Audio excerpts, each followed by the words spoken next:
All right, Shabbat Shalom to all those here with us on YouTube. We are here for yet another week's teaching. This is Kazak Aliyahu Yasharal, and we want to thank you once again for joining us to be spending. It is an honor for us to have you spending the Shabbat with us. You could be anywhere, thousands of places you could be, but you're right here with us, and we give the Most High thanks for that. Okay, so today we will be going more again into sanctification. The Most High has been having us in sanctification for some time now. He has been showing us. He has been showing us that we are wanting, and he has been merciful, oh so merciful, to be showing us where we are lacking. Not only showing us where we are lacking, but also showing us what we can do to make up for that which we lack. Okay? So that is our focus today. Let me get this thing going. So, yeah, so that is our focus today, our sanctification. And it began this week on Just a Word Radio. If you don't listen to Just a Word Radio in the mornings, we are on from 8 a.m. until 1 p.m. Eastern Time, 7 p.m. Central to 12 p.m. Central and Jamaica time. So the Most High has been giving us some gems, and this week he has surely given us some beautiful gems yesterday specifically, and the day before was awesome. Yesterday, we understood more about the chastening of Yahuwah. And it was great.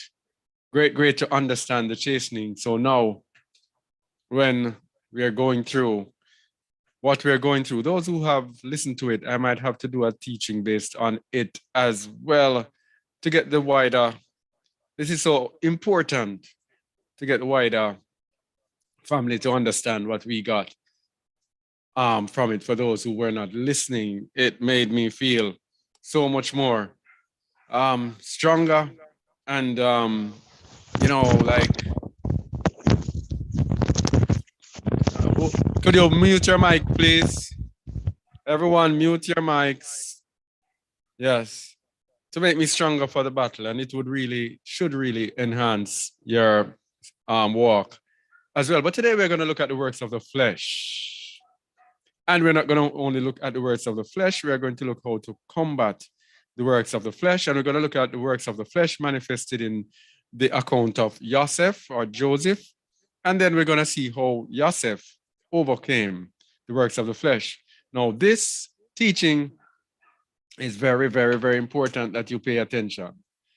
Especially those people in the chat, that in the chats you tend to be talking. And when you're talking, you can't listen, you can't really hear while you're talking.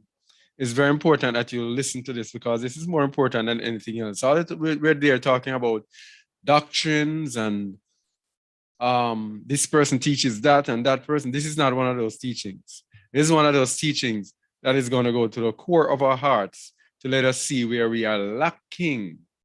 That if Hamashiach comes, all of us almost are going to see that we would have missed the boat. So it is more important to know where you missed the boat and how to get on the boat than to be talking about all different types of stuff. Yes? So let us pay attention to this one. It's very simple, but very revealing. Okay? So we know about the works of the flesh, and we're going to look at them. But the subtopic here, how to overcome the flesh and walk blamelessly before the Most High and man. You can't want a more important teaching than that. How to walk perfectly before the Most High.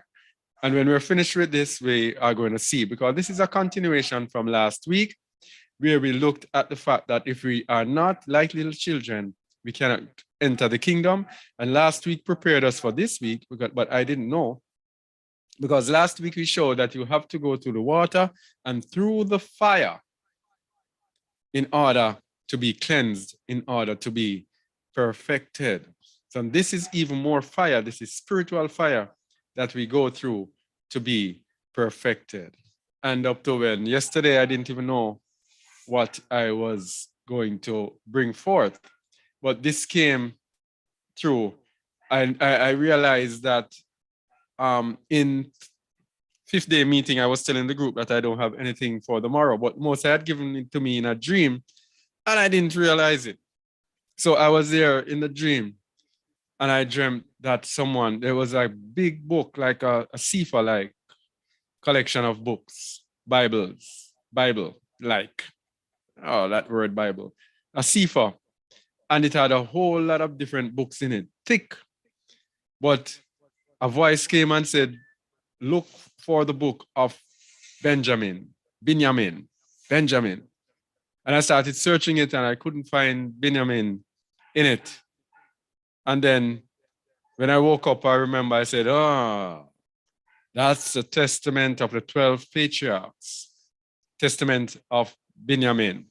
So I went and looked in the testament of the 12, but I couldn't find anything initially. And then I went to another one and then bam, it hit me. And then on the radio yesterday, it was confirmed that it surrounded Yosef, because that is what the testament of Benjamin surrounded. So today we go into this teaching. So this came from a conversation I had just a while ago. I had to input this one. I forgot that this would be so an integral part of it, an introduction of it.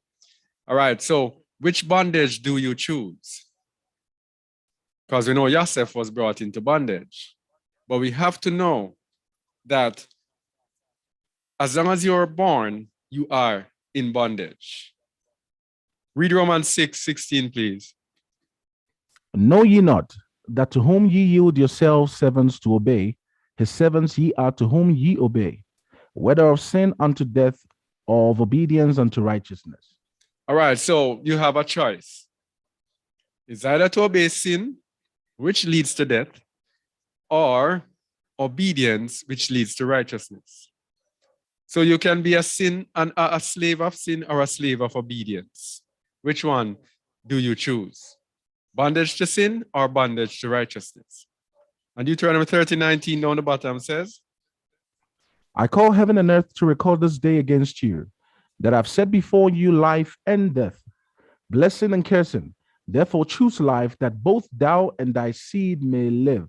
So it's a choice. It is a choice. And there is no middle road. Most of us tend to want this middle road. So we become religious. We say we're following the way. You know, we do a little thing, but we don't go all out.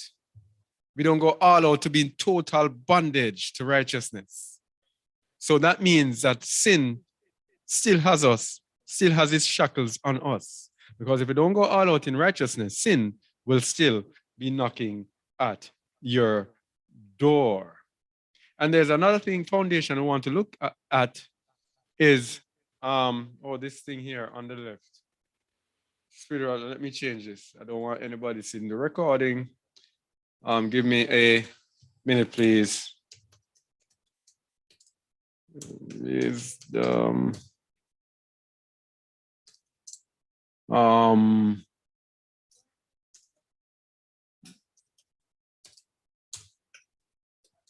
Yeah, sorry about that. Let me get it up here and here. All right, spiritual wisdom versus earthly wisdom. Now, this is very important. Very, very important and underrated. Here's this. If you are walking in spiritual wisdom, you will not be under the control of sin. As it said in the book of Psalms of Solomon that we looked at yesterday, you will not add sin to sin. But if you are walking in earthly wisdom,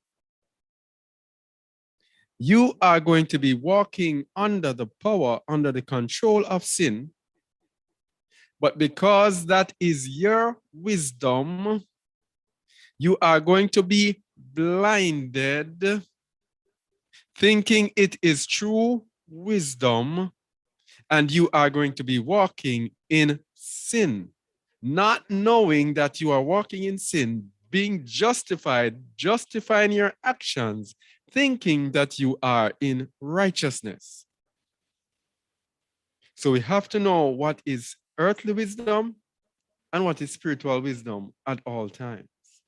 Because the core of our teaching today is going to be on envying and strife.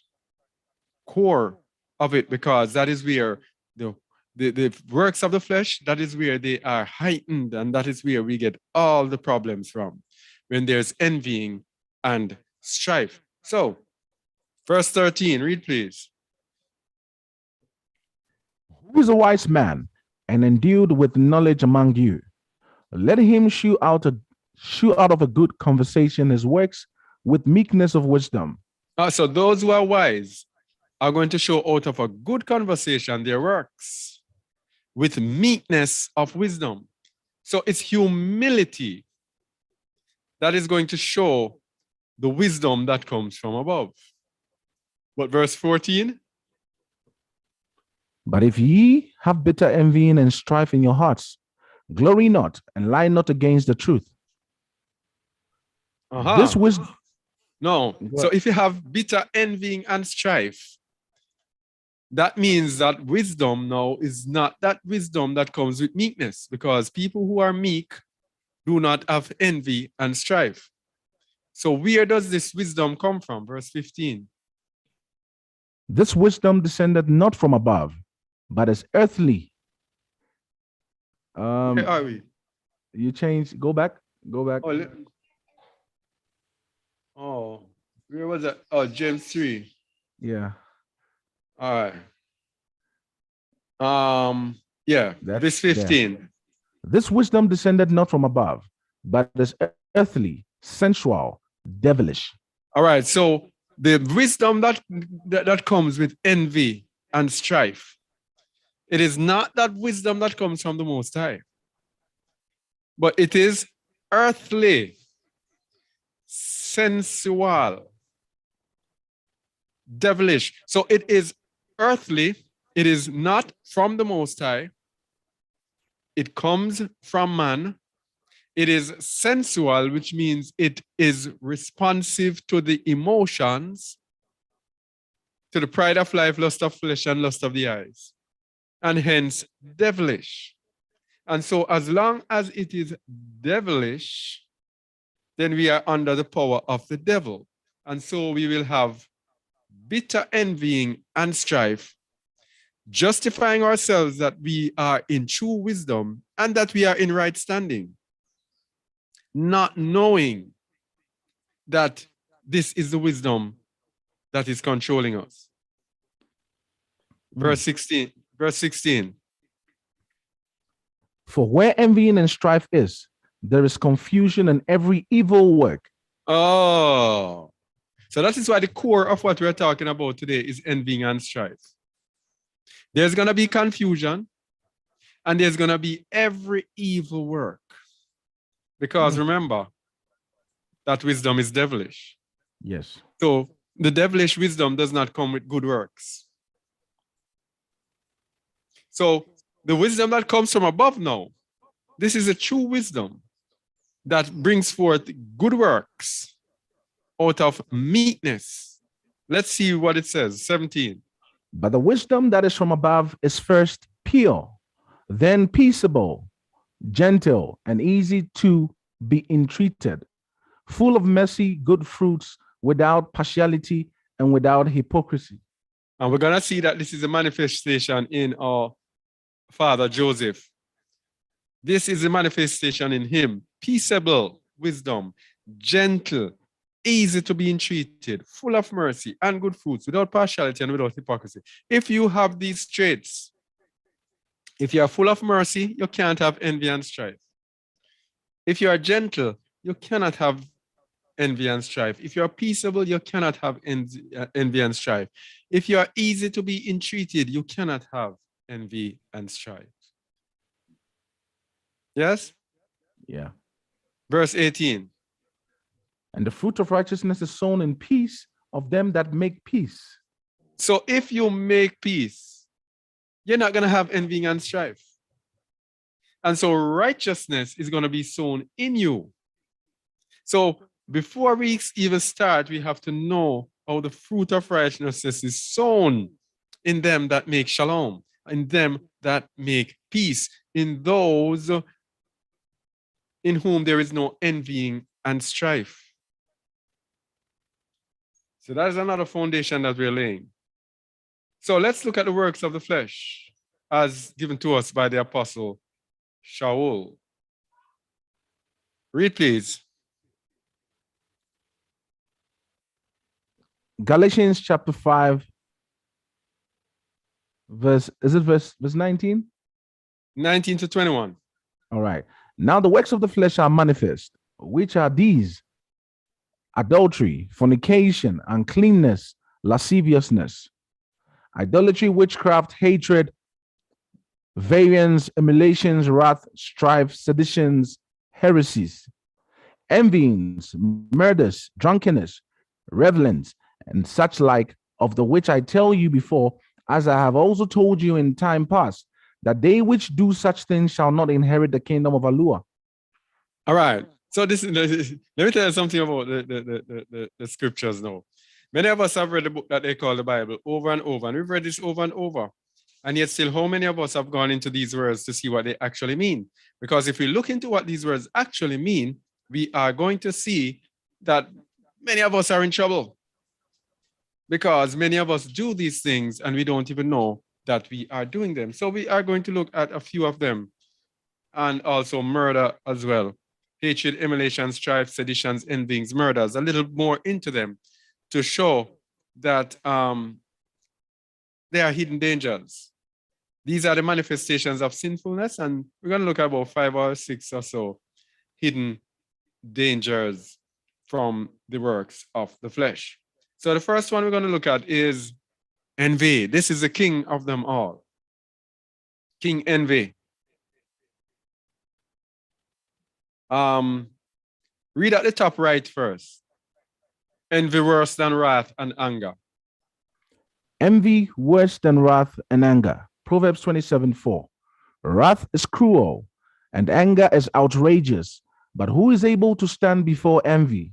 Who is able to stand before envy? Envy is so dangerous. Nobody can stand and compete with envy. He's a bad boy. Envy. So we need to see what envy means. And it's from the Hebrew kinah, which means jealousy or envy. Envy, jealousy. Jealousy say zeal. But this does not really bring it out until we look at the dictionary meaning, which says it is a painful or resentful awareness of an advantage enjoyed by another, joined with a desire to possess the same advantage. So you have a painful or resentful awareness of an advantage. So someone is in a position, and if we go to Joseph, that was how it was with Joseph. Jacob loved Joseph more than the other brothers. And because of that, the brothers envied him. And we're going to see the story of how envy leads to all evil works. So they had this painful or resentful awareness of him, of the advantage enjoyed by Joseph. And they had the desire to be in the position that Joseph was in. That is envy. And we have envy too in the assembly. And this is why you have churches breaking up when people in the assembly exalt themselves and now want to lead. This is, you have Christianity with 40,000 denominations. How many stories have we heard of people rising up against the pastors and then breaking off and going to establish their own assembly? So sometimes they bring some of the people in the assembly with them. Most of the time, they get a faction in the assembly, bring them together, and then they leave and depart and set up their own thing from the main assembly. And I know several churches, that's how they came about. So it was originally Catholic, and then they broke off and it was Anglican. And then they have breakoffs, and you had Methodist and think Presbyterian, and eventually you had Baptist, and then the Baptist Church of God here in Jamaica. I think the Church of God broke off from Baptist, and then you are breaking up and breaking up. Yeah. So that comes from envy. And envy produces some other sins that we're going to look at later on. So, the problem with us as believers, we often don't even know that we have envy, and we have to be aware of envy. Okay? Anytime we see somebody with an advantage, we are going to have to, if we do not celebrate that person's advantage, then there's a danger of envy. And envy is so bad. Remember, it says a painful or resentful awareness of an advantage enjoyed by another. So it is going to be so bad, it can even affect your health. So read down at the bottom, please. Envy shortens our life. Envy shortens our lives. Proverbs 14, verse 30. A sound heart is the life of the flesh, but envy, the rottenness of the bones. Envy, the rottenness of the bones. So envy is a destroyer. So it's not only destructive spiritually, it's also destructive physically as well. So we have to be aware of it. All right, so remember envy. Envy. The next one we're going to be looking at is hatred. Hatred. Ekthra. Ekthra. Hostility, by implication or reason for opposition, enmity. So when you envy, it leads to hatred, because you have this painful resentment of the advantage enjoyed by another. So painful that it makes you start hating, and you don't even know. Set this camera properly. Lining up to center. Yeah. Yeah, and you don't even know that you're actually hating this person. All right? And the dictionary meaning is an intense dislike. So not only a dislike, it is intense, so that it kind of consumes you. Read up the top, please. Proverbs 10:12. Hatred stirreth up stripes, but love covereth all sins. All right, so we have envy, which brings us into hatred. And then the hatred does what? Stirs up strife, which is another work of the flesh. You see, all of them work together. Yeah. When one comes in, it has another close relative standing by to help it through the evil. Okay? Yeah. Sirach 28, 2-4 down the bottom.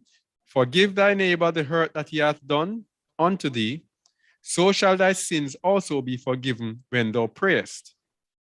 One man beareth hatred against another, and doth he seek pardon from Yahuwah? In other words, if you hate someone, the Most High is not going to forgive you. You have to forgive your neighbor first. People who hate do not forgive. So people have this saying, I'm going to forgive, but I'm not going to forget. It makes sense that you don't forget because you remember the evil so that you are not beaten again. But when people say they're not going to forget, sometimes they mean that they still bear the unforgiveness in their heart. Yeah. Yes? I was talking to someone yesterday and he was telling me the same thing. That he forgive them, but he's not going to forget. And if they he ever gets the opportunity for them to fall in his hand, he's not gonna help them. Okay? So at that time, he will take out his vengeance on them. But that means that we have not forgiven. Yeah. So we have to forgive. One man beareth hatred against another, and doth he seek pardon from Yahuwah? He showeth no mercy to a man which is like himself, and doth he ask forgiveness of his own sins? So this is another thing to consider now. Who listening to this has not forgiven someone? Who listening to this has not forgiven someone?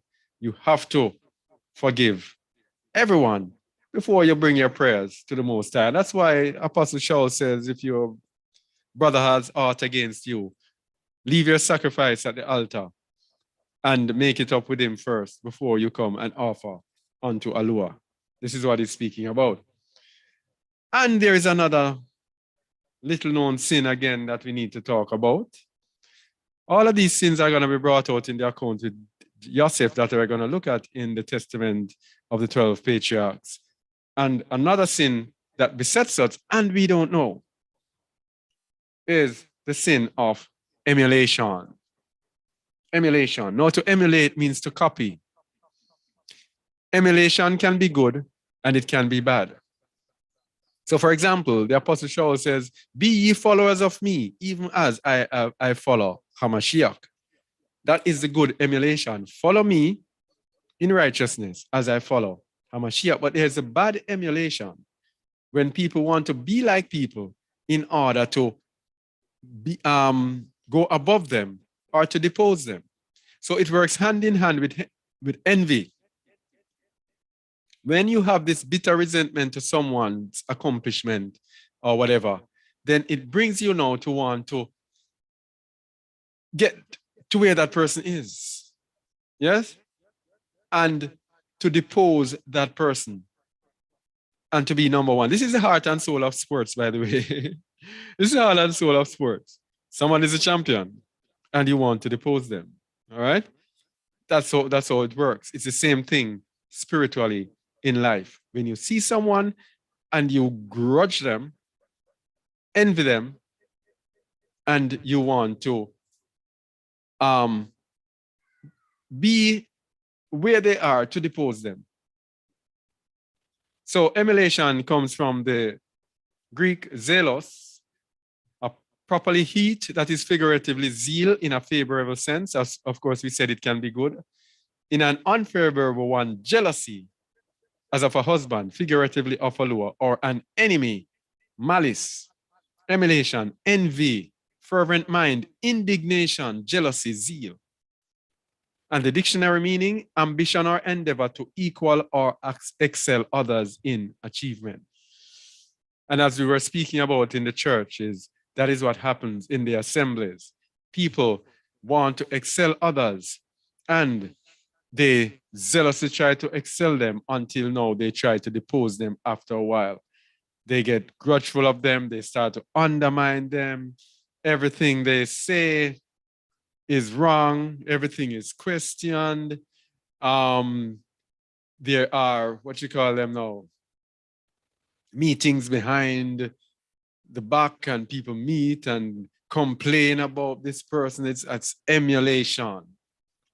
When the Most High has set forth anyone to lead his flocks, it is not of man to decide who he has set to lead. All right? Emulation.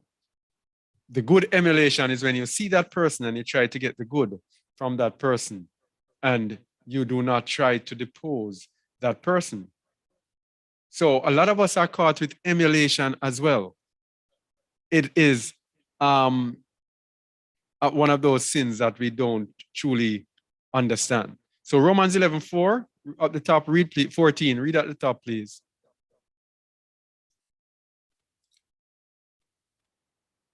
Shamuel. All right. Romans 11 verse 14. If by any means I may provoke to emulation them which are my flesh, and might save some of them. So that is a good emulation. If he should provoke to emulation, provoke them to follow him, that they might be saved. First Maccabees 8:16, read down the bottom, please. And that they committed their government to one man every year, who ruled over all their country, and that all were obedient to that one, and that there was neither envy nor emulation among them. All right, so this is speaking of the Roman system of the Senate, in which we have our political system, or democratic political system today.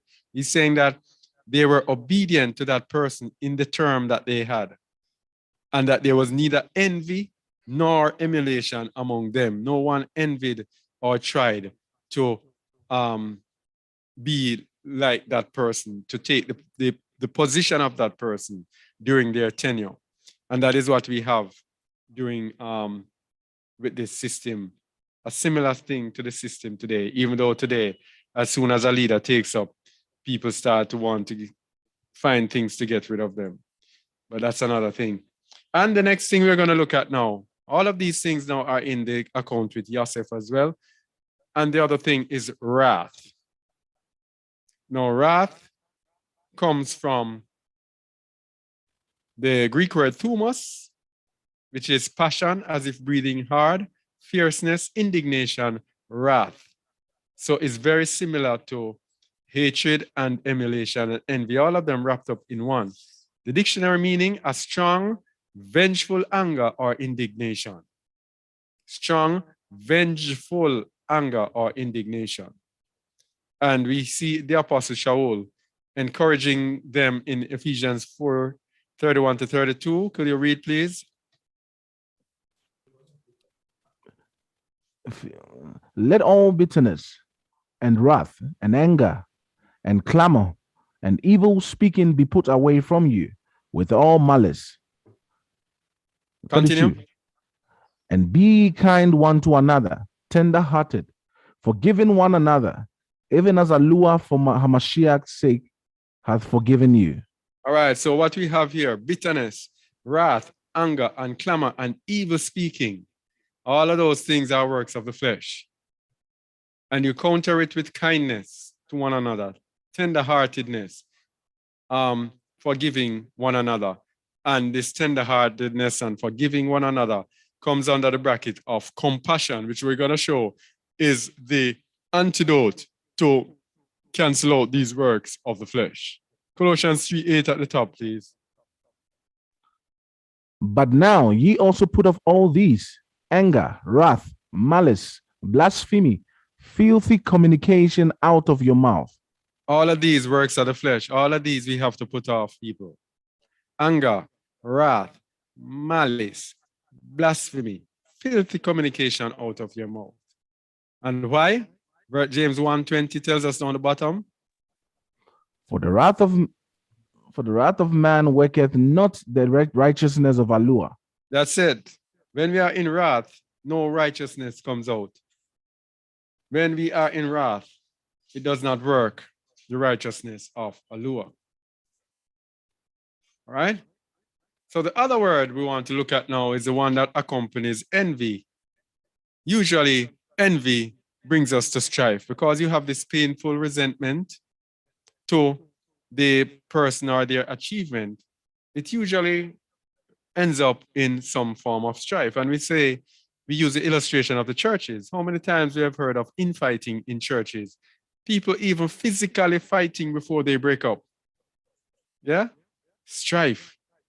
When the envy comes in, there comes strife. And this strife will depend on how the person responds to the strife. If the person who is the receiver is aggressive and gets sinful, then it can turn to strife. So the meaning of strife there is erythia. The Greek erythia, perhaps on the same as G2042, properly intrigue, that is by implication faction, contention, contentious. And if you look at the dictionary meaning here, bitter, sometimes violent conflict or dissension. So strife is when the envy now turns out into a conflict that might be even violent, that might be bitter. Yeah? And of course, as again in the church system, we know, again, the religious system, the strife is sometimes bitter. Proverbs 28:25 at the top, please. He that is of a proud heart stirreth up strife, but he that putteth his trust in Yahuwah shall be made fat. Shall be made fat. Yeah. All right. So he that is of a proud heart stirreth up strife. So those who are proud, this is where envy comes in, because when you are proud, you do not want anyone to be above you, do you? You want to be the man. You want to be number one at all times. So Joseph's brothers, Joseph was the favorite. They wouldn't want that.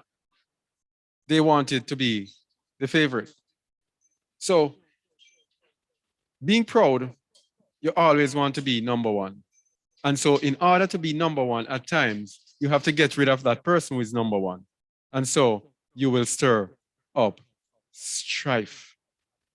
James 3:16 down the bottom. For where envying and strife is, there is confusion and every evil work. We heard this before, but we have to remind ourselves. So strife and envy is going to cause confusion and every evil work. Now, there's another one that we look at now, and very important as we're speaking about in the Christian assemblies. This is when you have the breaking up. And this is called sedition. It is from the Greek dikostasia. It is disunion, that is dissension or division. And the dictionary meaning is an incitement of resistance to or insurrection against lawful authority. So that person in the church wants their own church or wants to depose the pastor. They will incite resistance and get a group together to have insurrection against the lawful authority of the assembly. And that is sedition. And this is what happened with Joseph's brothers. They caused the division between them as brothers because they were envious, which brought on hatred, which brought on wrath, which brought on strife. And they had emulation before because of the envy. And it caused a sedition now, which led to their intent to murder. So each one of them is connected, but each one of them singly is a work of the flesh and will keep us out of the kingdom. So envy and strife are the works of darkness. Romans 13:12-14, please. The night is far spent. The day is at hand. Let us therefore cast off the works of darkness and let us put on the armor of light. Let us walk honestly as in the day, not in rioting and drunkenness, not in chambering and wantonness, not in strife and envying. So strife and envying are the works of the flesh. Strife and envying are the works of darkness. So the counteraction to the works of darkness, verse 14. All right, 14. But put ye on the Master Yahushua HaMashiach and make no provision for the flesh to fulfill the lusts thereof. So envying and strife comes out of lust, the lust of the flesh. Yeah? It comes from a desire that is born of pride, a desire that is born of any form of unrighteousness. So the counteraction to that is Yahushua HaMashiach and not making any provision for the flesh. And Sirach 28:8 at the top says, abstain from strife, and thou shalt diminish thy sins, for a furious man will kindle strife. Abstain from strife. So avoid all forms of conflict. Even when you are right, avoid all forms of conflict. And thou shalt diminish thy sins, because if you get involved with the conflict, then sins are going to come in. So if someone comes to you with strife, you can react actively or passively. Remember, when the Pharisees came, the word tells you that Yahushua Mashiach passed through them. He actually fled. Most of the times, all the time, he fled. He avoided. He spoke, and then he avoided the harshness when it came to the strife of it. Yeah. So sometimes we as believers, we just have to speak. And when it's time to people want to debate, etc., this is why I don't do debates as well, because debates are born and almost synonymous with strife. Because if someone says they hold a position and you hold a position, then it might reach to the point where we get angry. So, and sin. So I like to put out the word, leave the word, anyone can see the word. If they want a debate on the word, I am not going to entertain it. It is there for you to see. You take it and you leave it. The Messiah spoke in parables. The only persons I will debate with are persons who have an open mind, who are there to try to understand what I am saying. So it might not be clear and whatever. But those people who hold a position and you know that arguing with them is going to be pointless because they are just going to be there right through trying to hold their positions. And that is pointless. It says, abstain from strife, and thou shalt diminish thy sins, for a furious man will kindle strife. So, and yeah, go ahead. I was going to ask the question. So, at what point do we cast out strife so contention ceases? I don't understand. What point? Yeah, remember the word says, cast out what? The scorner, I think, and then Yes. contention will cease. Yes. So, it sounds like even after abstaining, there's a point where you cut off. You cut off people or persons Yes. who would continue to bring contention amongst you. Yes. Hence, Roman. Yeah, go ahead, bro. Yeah, that is this corner. That's the same thing that I'm talking about. That person who is just there to reinforce what they believe, not seeking whether to edify me or to be edified. Yeah. So that person now becomes the scorner, the one who will not allow themselves to learn anything. Yeah. Yeah. So they also, they just want to argue for the sake of argument. There is nothing to be learned or received or imparted from that conversation. Exactly. Yeah. And worse, if you know their position already, you know what they already believe in, and then they want to be there arguing it over. So, for example, somebody comes to you and say X, and you have proof, and you show them proof that it is not X, it is Y. And they are there proving X, and you go again and you show them it is Y. And they never ever give up. What is it gonna make sense? You continue. It doesn't make sense. At all. I mean, that's why Romans 12:18 says that if it is possible on your part, live at peace with everyone. Yes. So the nature of peace is the first duty of a righteous.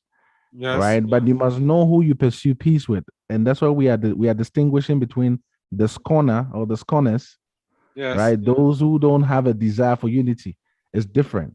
You must allow such people to get away. You must get away far from such people. Yeah. All right. Yeah. All right. Yeah. I probably need to look at that verse. What's it? Cast out this corner. Contention shall leave. Let me just get the verse. It's I think Proverbs. It's in Proverbs. Proverbs 22:10. All right. Proverbs 22:10. Whoops. Oh, my thing has hung up. Oh, oopsie.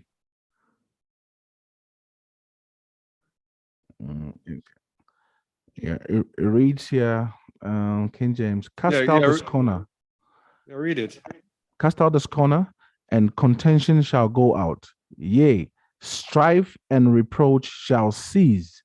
Mm-hmm. All right, I'll have to restart this. Okay. Yeah, so strife and reproach shall cease when the scorner goes out. So we have to know who are scorners. Those people who are not there for truth, only there to mock. Yes?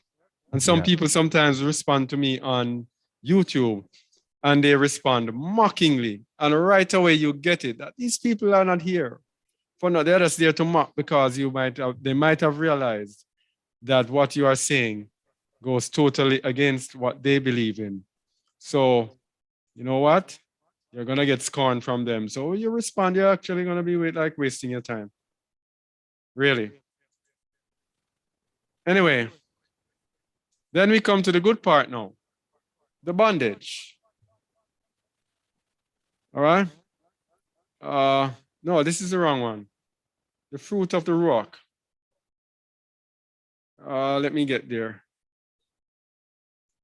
It's at the wrong place. Fruit of the rock, Galatians 5. Ah, oh boy, can you hear that thing outside?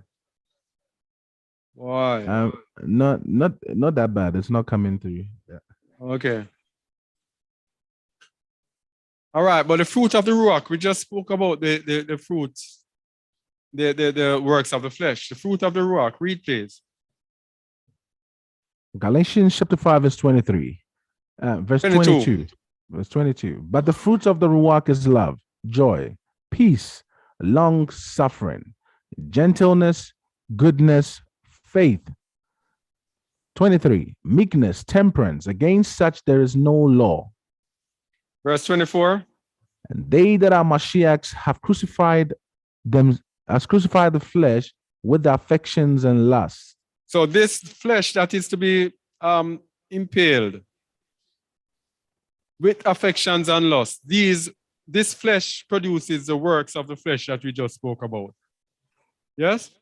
So if you are Mashiachs, the flesh would have been destroyed. So the works of the flesh comes from the flesh actually ruling us. And this is why we spoke about the importance of fasting, for us to gain control of the flesh, so that when the flesh is in a stressed situation, that flesh would have known how to operate at its lowest. So when you are Hamashiachs, then the flesh would have been killed. And so the flesh is killed with love, joy, shalom, long-suffering, gentleness, goodness, emunah, meekness, and temperance. And we're going to see and show today how we get to reach to this point. Whoa. Oh boy. Very hard to concentrate with this loud noise outside. Anyway, so we're going to look at another positive now. As we look at the work of the flesh, we're going to look at compassion. This is what cancels the work of the flesh, the works of the flesh, because it brings with it the necessary ingredients to cancel out the flesh and for us to be in the ruach. So it is from the Hebrew racham, which means to fondle, by implication to love, especially to compassionate. Have compassion upon, love, find mercy, have mercy, obtain mercy, show mercy, merciful, show mercy on, have mercy upon, have pity, rohama, surely.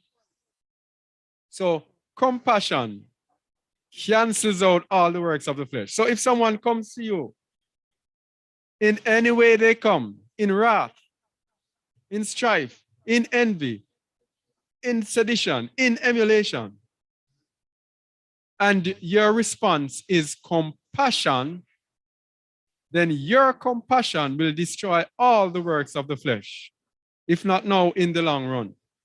Okay? And if the temptation to be envious comes into your heart and you have compassion, that compassion will negate the thoughts of the flesh so you don't get into the works of the flesh. Okay? So compassion rules above all the works of the flesh. When we are compassionate, then we will have power over our flesh. We will be walking in the Ruach, walking in love of our neighbors as ourselves, and loving Yahuwah, our Alua. So it cancels the works of the flesh. Sirach 2:11 says, "For Yahuwah is full of compassion and mercy, long-suffering and very pitiful, and forgiveth sins and saveth in times of affliction." Now, if we are the sons of Alua, we have to have the mind of Alua. We have to be like our Father to be his son. So our Father is full of compassion and mercy. We have to be as well in order to be in his kingdom. He is long-suffering. We have to be as well. He is very pitiful. We have to be as well. He forgives sins. We have to forgive sins as well. And he saves in times of affliction. We have to help even our enemies in the times of affliction as well. All right. Shamuel, you're there? Right here, brother. Right All here. right. Anything you want to say on that before we continue? No one can say I'm a child of Yahuwah and not admit his characteristics. It's impossible. Because in him there is no darkness, it's only full of light. And so those or they that are his children are also going to show forth the very same light that the Father is. So when it comes to Yahuwah, we've heard many things about him being very merciful. The question is, are we merciful? Are you and I very merciful? Do we exude compassion? I mean, think about your personal life and look at how many flaws or mistakes you have done or you have committed since you were born. The lies, and oftentimes we don't count the lies. We always excuse lies. The cheating, the hurt, the slanderous character or nature. There's many things that we have done in the past. There's so much debt that we owe to the Most High.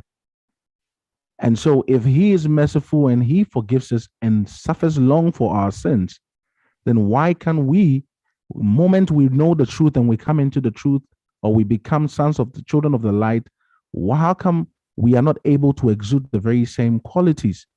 I mean, that is a good evidence to show us that truly we are either lying to ourselves, because remember what James says. James says, be what? Doers of the word, deceiving your own self. Do not deceive yourself. If you're not doing the word, then you are lying to yourself. And doing the word is as literal. Forgive, and your Father in heaven will forgive you. And that's what even the Most High's prayer says. Our Father who art in heaven, hallowed be your name. Thy name. Thy kingdom come, thy will be done on earth as it is in heaven. Give us this day our daily bread, and forgive us our trespasses. All right. As we also forgive who? Ourselves? No. Those who trespass against Those who trespass against us. So this is the number one. This is the number one evidence. In case you might be wondering, does the Most High forgive me of my sins? This is what he requires of you. Do you forgive the people that offend you? Are you walking in love? Shalom, brother. Yep. That's it. Let me get this thing going. Yeah. So we're gonna look at now. Remember, we are going to look at the account of Yosef in the Testament of the 12 Patriarchs, and we are going to see how far we are away from perfection. I can speak of myself. How far we are away from perfection. And I think this goes for everyone. We're going to see what it takes, because this compassion in the midst of trouble, it is what marks the true believer. And this is what's going to show us who overcome and who can walk in the fruit of the Ruach. Okay? So we're going to go to a story with which you are familiar to lay a foundation. This is just lay the foundation to let us see what actually occurred. Then we are going to hear the accounts from the different brothers with the account with Yosef.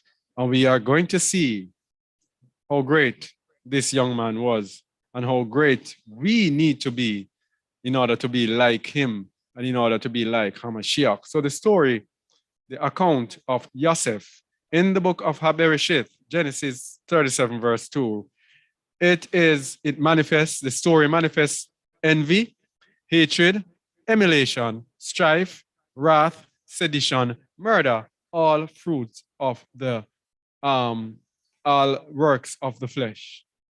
And then we're going to see how to counter them. And this will help us in our walk. No doubt. No doubt. Even though it will show us up, it will show us what we need to do and how we need to walk. Genesis 37 verse 2. Read, please. These are the generations of Jacob. Joseph, being 17 years old, was feeding the flock with his brethren, and the lad was with the sons of Beulah and with the sons of Zilpah, his father's wives. And Joseph brought unto his father their evil report. Now Israel loved Joseph more than all his children, because he was a son of his old age, and he made him a coat of many colors. Okay, all right. So here we have now, Joseph brought unto his father their evil report. So they were doing something wrong. And I think they were selling the flocks or so eating the flocks or something that they shouldn't have done. And Joseph reported it upon them. And because Jacob loved Joseph more than all his children, and now Joseph brought this evil report, they already envied him. And now that envy would be turned into hatred. Even worse, when Jacob made him a coat of many colors, which meant this little boy, because at that time, he was the last child, wasn't it? Was Benjamin born as yet? No, not yet. Yeah, I don't think he was born as yet. Joseph was the last child at that time. Yeah. Yeah, so he was number 11 out of all of them. And he was the favorite. And he was made a coat of many colors. Can you imagine that? Verse 4. And when his brethren saw that their father loved him more than all his brethren, they hated him and could not speak peaceably unto him. All right, so you see the envy brings on hatred. And then the hatred brought on evil speaking, etc. They could not speak peaceably unto him. Verse 5. And Joseph dreamed a dream, and he told it his brethren, and they hated him yet the more. So the hatred started pushing up. Verse 6. And he said unto them, Hear, I pray you, this dream which I have dreamed. For behold, we were binding sheaves in the field, and lo, my sheep arose, and also stood upright. And behold, your sheep stood round about and made obeisance to my sheaf. Go ahead. That's not good. Yep. And his brethren said to him, Shalt thou indeed reign over us? Yeah. Or shalt thou indeed have dominion over us? And they hated him yet the more for his dreams and for his words. Mm-hmm. Continue. And he dreamed yet another dream, and told it his brethren, and said, Behold, I have dreamed a dream more. And behold, the sun and the moon and the 11 stars made obeisance to me. Mm. And he told it to his father and to his brethren, and his father rebuked him and said unto him, What is this dream that thou hast dreamed?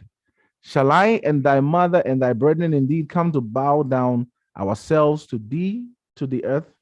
Mm-hmm. Continue. And his brethren envied him, but his father observed the saying. His brethren did what?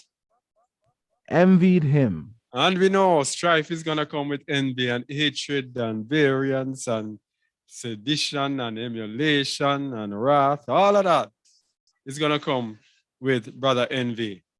Verse 12.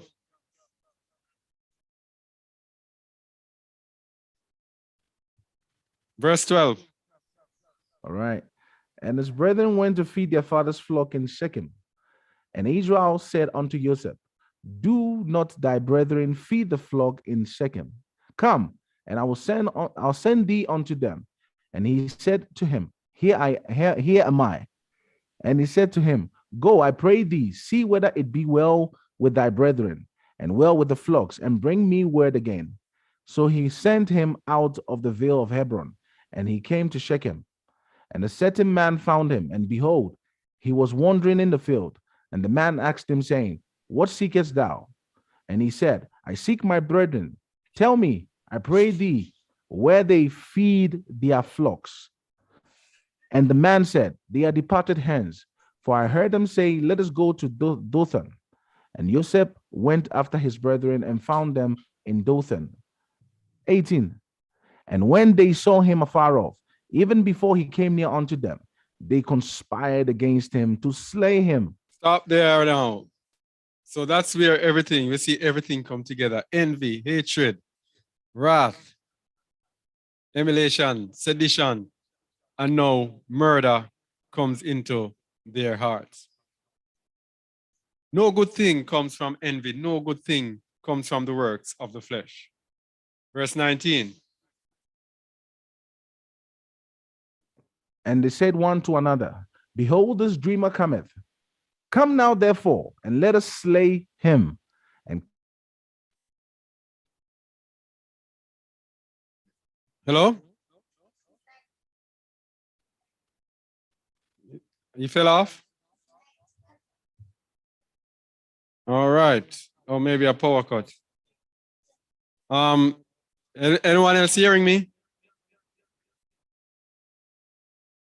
Yes. Okay. All right. Are you there, Okay, Shamuel? Yeah, I'm back. We just experienced power cuts here. Sorry. Okay. Cool. All right. 20.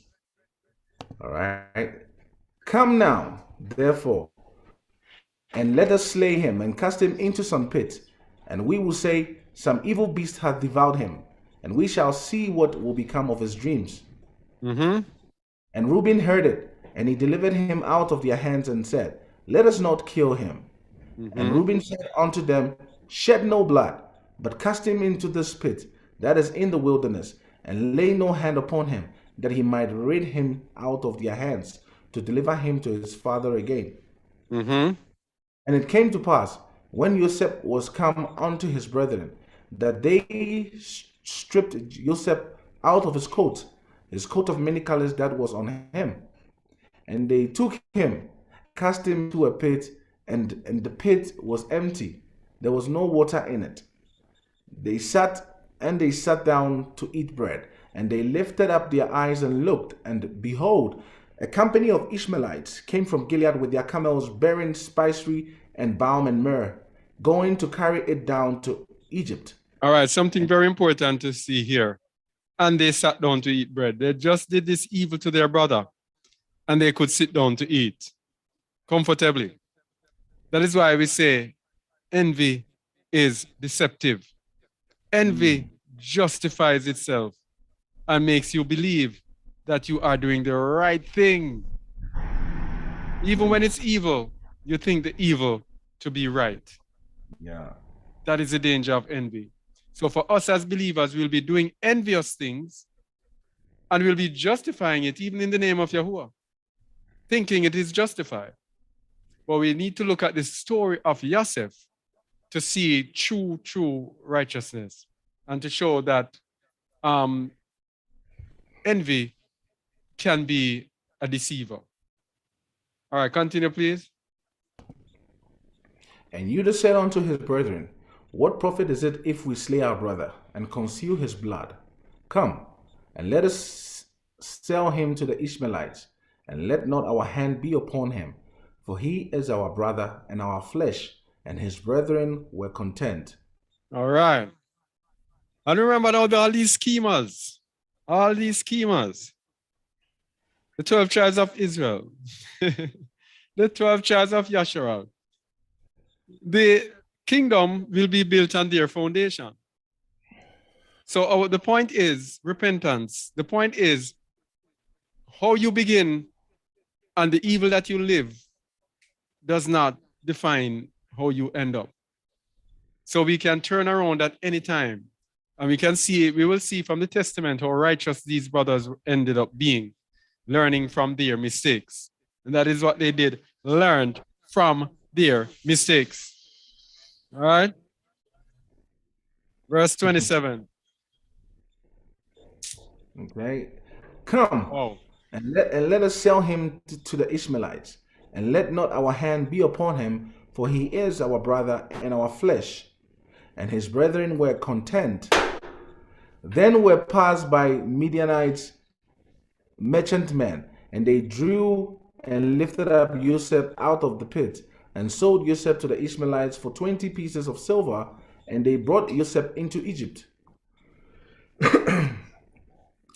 And Reuben returned unto the pit, and behold, Joseph was not in the pit, and he rent his clothes. And he returned unto his brethren and said, the child is not, and I, whither shall I go? And they took Joseph's coat and killed a kid of, and they sent the coat of many colors, and they brought it to their father and said, this have we found. Know now whether it be thy son's coat or no. And that's wickedness. Yeah. Your own brother. That's wickedness, man. And remember, the kingdom is built on these 12 gates. If you don't go through these 12 gates, you can't go in the kingdom. That is most important. How you begin it doesn't define your end. Verse 33, but the decisions that we make and the lessons we learn along the way. I want to apologize for the noise in the background. Someone is cutting the next door neighbor is cutting their yard with a whacker. And it will pass after a while. Verse 33. Verse 33, and he knew... Before I go on, I just let me stay for a second on what the brothers did. Man, that's wickedness. That is wickedness. Starting from envy. What? Yes. So envy can actually bring you down to what? To murder.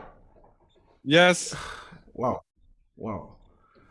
And he knew it not. And he knew it and said, it's my son's coat. An evil beast has devoured him. Joseph is without doubt rent in pieces. And Jacob rent his clothes and put sackcloth upon his loins, and mourned for his son many days. And all his sons and all his daughters rose up to comfort him, but he refused to be comforted. And he said, for I will go down into the grave unto my son mourning. Thus his father wept for him. And the Midianites sold him into Egypt unto Potiphar, an officer of Pharaoh's and captain of the guard. And notice also how the 12 brothers were heartless against their father.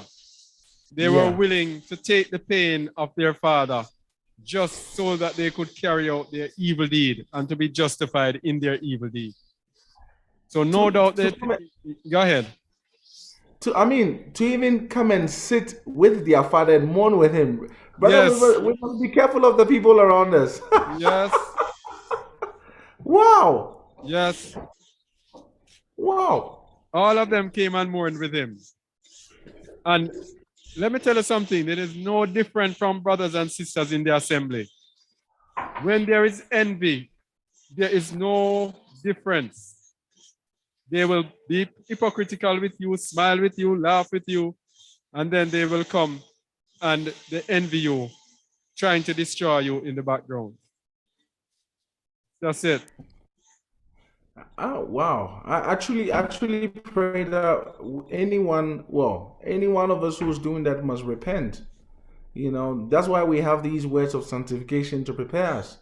because I'm definitely sure for the Most High to give us this word in these times, it means that there are many who are still stuck in this way of life. Slander, gossips, envy, revelings, all these things that are listed here. And many of us behind closed doors do backbite. All right. We do gossip and slander people, leaders, and all that. And I pray that the Most High really indeed causes us to see the error that we are in, because we are just imagine here in verse 35, brother Kazak, imagine here the father decides, okay, I'm going to curse that animal or whatever has shredded my son. He would ignorantly be cursing his own children and not even know. Yes. I didn't think about that. Wow. Wow. Yeah. So now we come to the real action now. Now we come to see how righteous Joseph was. To see how man can really attain unto righteousness. And so we go to the book of the Testament of Testament of the Patriarchs. So let me say something about the Testament of the Patriarchs before we come to it. All right, the Testament of the Patriarchs. Oh boy, the low system resources. Let me see what I can get rid of. I can't get rid of anything. All right, the Testament of the Patriarchs. This is this was found among the Dead Sea Scrolls. It is the testament of the 12 tribes of Israel that was given right before they died.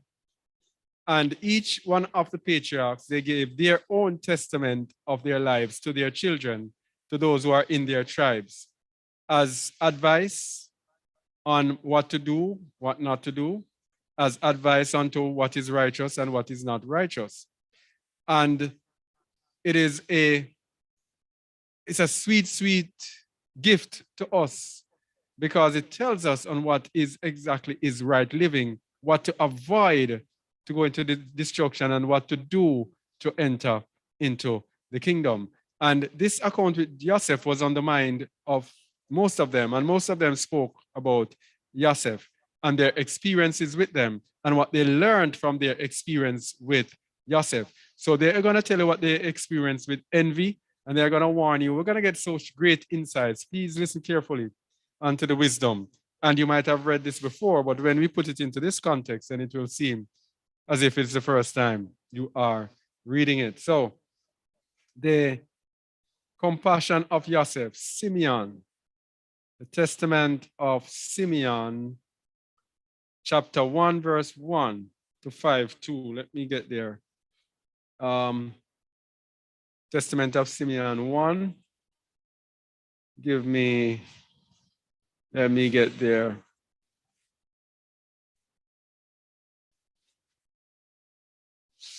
All right, where am I?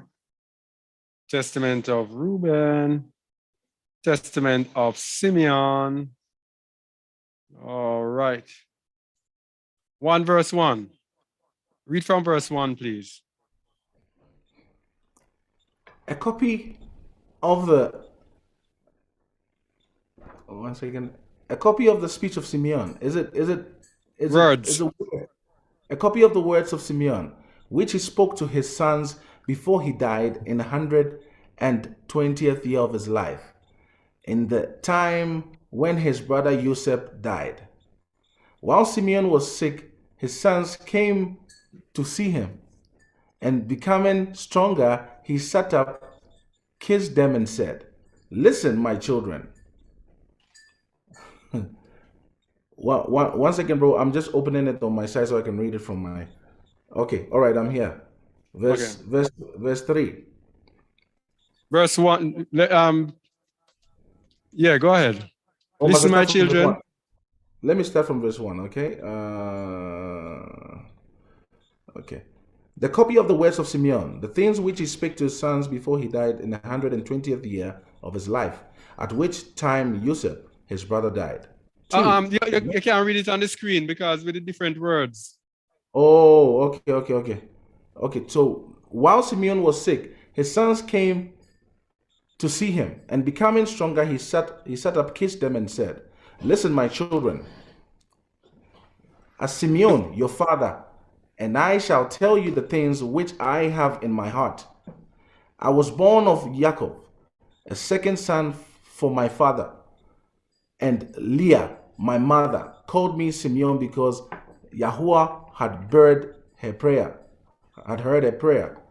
and I became extraordinarily strong. I did not hold back from any exploit, nor did I fear anything. My heart was firm, my courage was high, and my feelings were dispassionate. All right? For by the Most High, manly courage is given to man in soul and body. In the time of my youth, I was jealous of Joseph because my father loved him more than the rest of us. All right, so that there we have envy and emulation. Yeah. Because my father loved him more than the rest of us, I envied him and wanted my father to love me just the same. Verse 7. I determined inwardly to destroy him. Stop there. So envy comes in with jealousy, and then that brought a determination to get rid of him. Murder. You see how dangerous envy is? Yeah. That's why it's more dangerous than anger and wrath, because with anger and wrath, you can do something to appease your wrath that does not amount to murder. You can do something to appease your anger. You can just quarrel and your anger is appeased. But with envy, it leads you to murder. That's how dangerous it is. Continue. Do 7 again, please. I determined. All right, 7. I determined inwardly to destroy him because the prince of error blinded my mind so that I did not consider him as a brother. As did I spare. Nor did I spare Jacob, my father. So this is what we're saying, that when envy comes upon you, the prince of error will blind your mind. You will be justified into thinking that what you are doing is right. You are going to be blinded by the actions that you are taking, thinking that this is the right thing that you're doing. And I did not even consider him as a brother, nor did I spare Jacob, my father. So he was so blinded. He didn't even care whether or not he was his brother. And he didn't even care that Jacob was his father. Now, this is equivalent here to us being in an assembly. If there is envy among us, you're not going to care if that person is a brother. Neither are you going to be cognizant of Yahuwah, your father. You're not going to be cognizant of it because you're going to be blinded. Wow. Verse 8. But his Alua and the Alua of our fathers sent his messenger and delivered him from my hands. For when I went to Shechem, when I went to Shechem,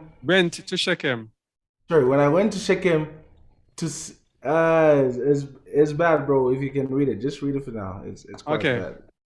For when I went to Shechem to procure an unguent for the flocks, and Reuben went to Dathan, where our supplies and stores were, my brother Yehudah sold him to the Ishmaelites. When Reuben heard this, he was sorrowful, for he wanted to restore him to his father. So we had at least one good one here, which is the eldest, which was Reuben. But when I heard it, I was furious with Yehudah because he had let him go away alive. For 5 months, I was angry with him. So this is what envy does. He didn't even care that he was gone somewhere else and he would now be safe. He's my brother. He was furious that he was not killed. And he says, for 5 months, I was angry with him. Wow. Wow. So, in other words, Judah was much better for selling him. He wanted to kill him. Like, Yes, he wanted to kill him. wow. They was angry with Judah for 5 months. But guess what? When we are in envy and all of those works of the flesh, even us who say we are believers, the Most High is not sleeping. And so in verse 12, it says, Yahuwah bound my hands and feet, however, and thus prevented my hands from performing their deeds, because for 7 days my right hand became partly withered. I knew, children, that this had happened to me because of Yosef. So I repented and wept. Then I prayed to Yahuwah Alua that my hand might be restored, and that I might refrain from every defilement and grudge and from all folly. For I knew that I had contemplated an evil deed in the sight of Yahuwah and of Jacob my father, on account of Yosef my brother, because of me envying him. So in our blindness, in envying, the Most High will afflict us because of that envy. Verse 3. And now, my children, pay heed to me. Beware of the ruach of deceit and envy. You hear that? There's a spirit of deceit and envy. Beware. And now he's going to tell you what envy does. For envy dominates the whole man's mind and does not permit him to eat or drink or to do anything good. You see how dangerous envy is? Rather, it keeps prodding him to destroy the one whom he envies.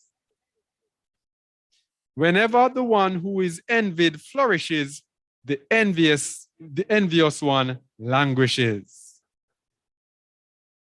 So if we have a brother or sister and they're prospering, and when they prosper, you feel bad about it, then it means that you are envious. Envy dominates the whole of your mind and does not allow you to even think anything good. Wow. Now verse 4, and this is verse 4 now is very significant for those in our group.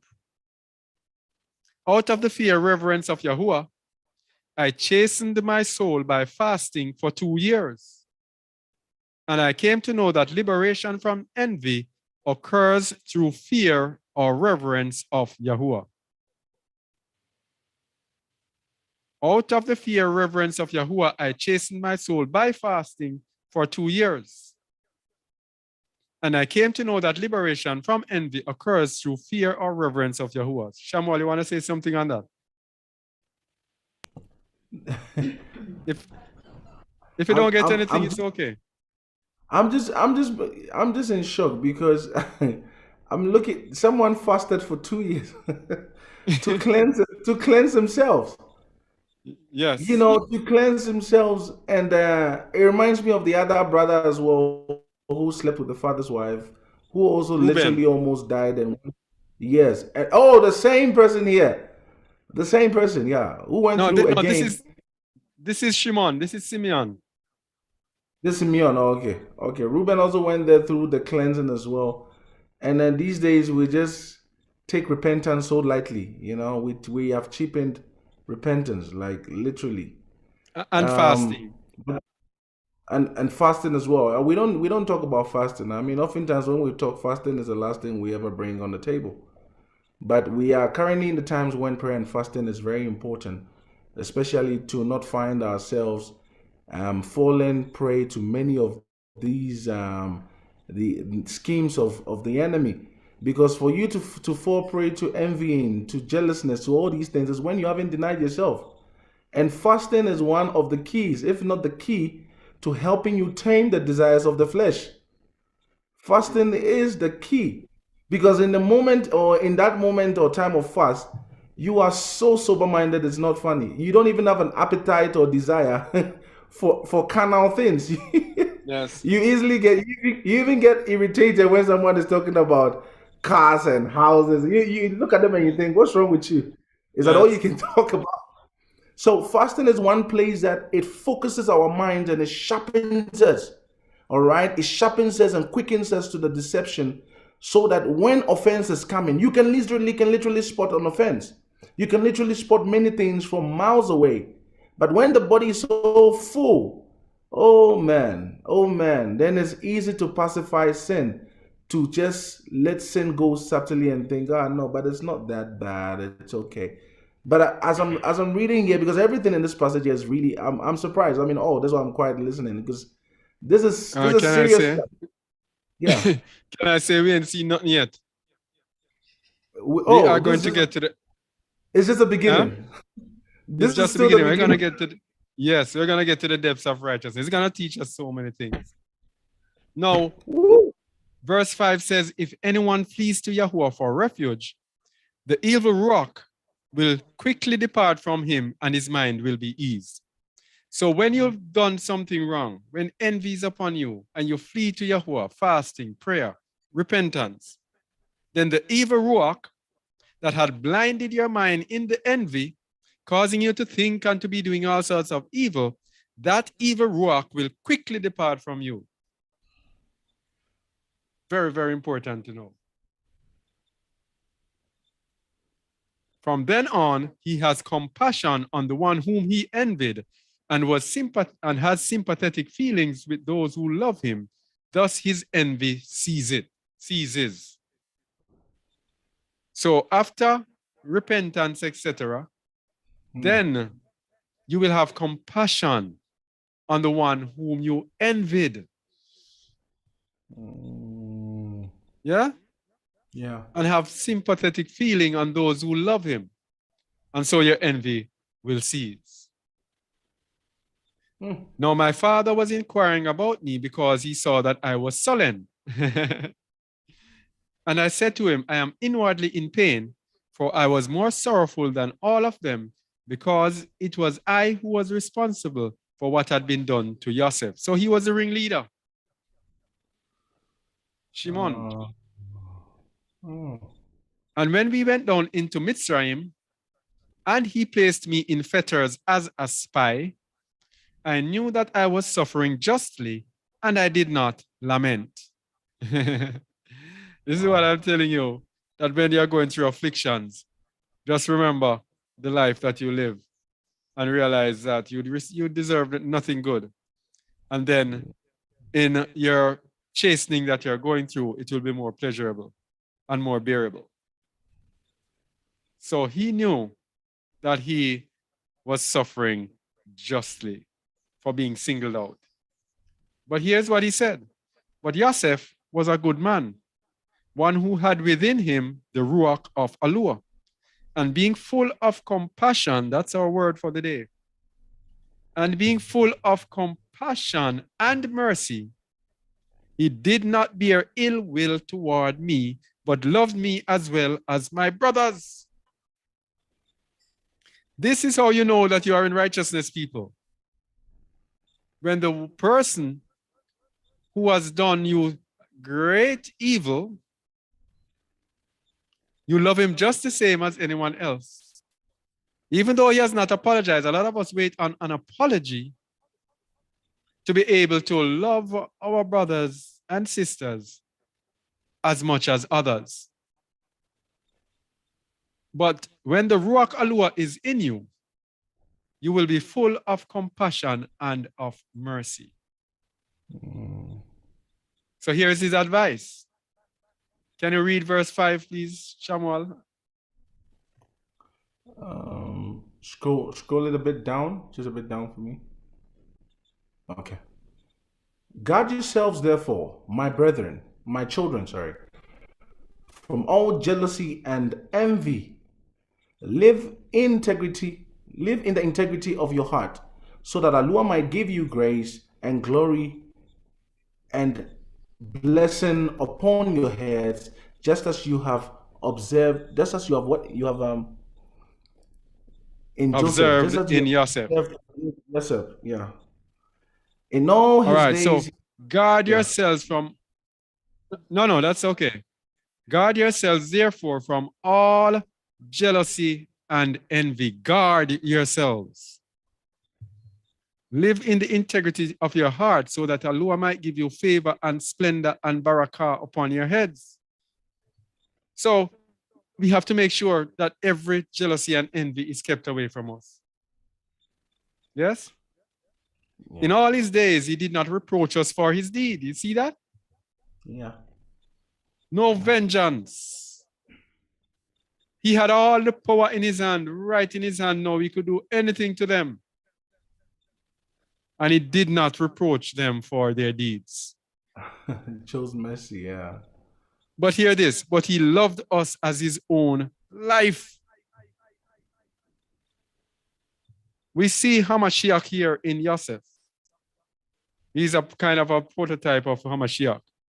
He loved us as his own life. This is loving your enemies, etc.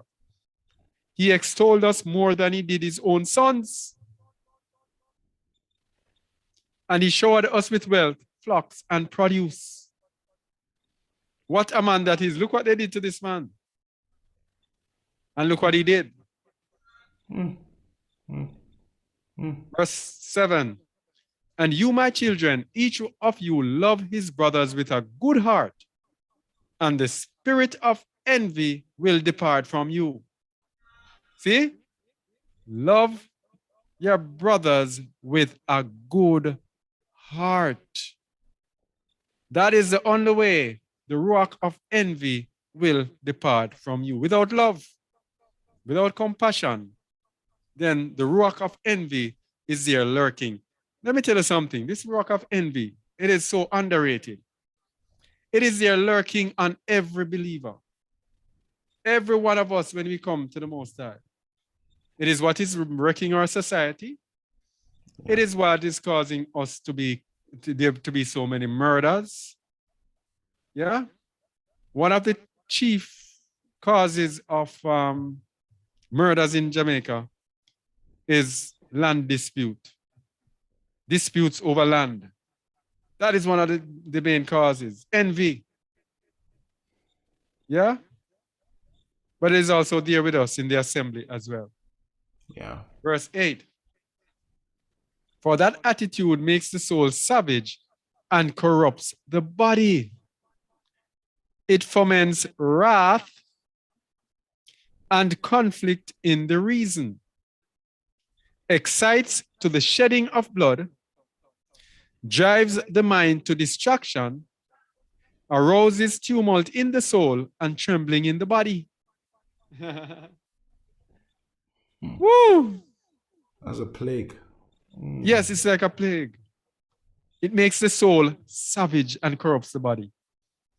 It foments wrath and conflict, excites to the shedding of blood, drives the mind to distraction, arouses tumult in the soul and trembling in the body. Even in sleep, some passion for evil fills his fantasy and consumes him. Even in sleep, some passion for evil fills his fantasy and consumes him. By evil ruachot, it stirs up his soul and fills his body with terror. In distress, it rouses his mind from sleep. And like an evil, penetrating spirit, so it manifests itself to human beings. That's how dangerous envy is. But here is how Yosef countered this evil. Because nothing evil resided in Yosef. He was attractive in appearance and handsome to behold, for the face evidences any troubling of the ruach. So when the ruach is troubled, it manifests itself in the face. And so Yosef was pleasant in appearance because his ruach was free. And now, my children, make your hearts virtuous in Yahuwah's sight. Make your paths straight before men, and you shall continually find favor with Yahuwah and with men. All right, so that is where we are with Shimon. I want to say something before we move to the other testament, Shamuel. No, bro, you can continue. Yeah. All right. All right. So the testament of Dan. Let me see if I can find it. I didn't mark them out. Levi, Judah, Issachar. What's happening here? All right. Zebulon, Dan. Right. What did I say with Dan? 1:1 to 2:5. All right. Dan is going to give his version of Yosef.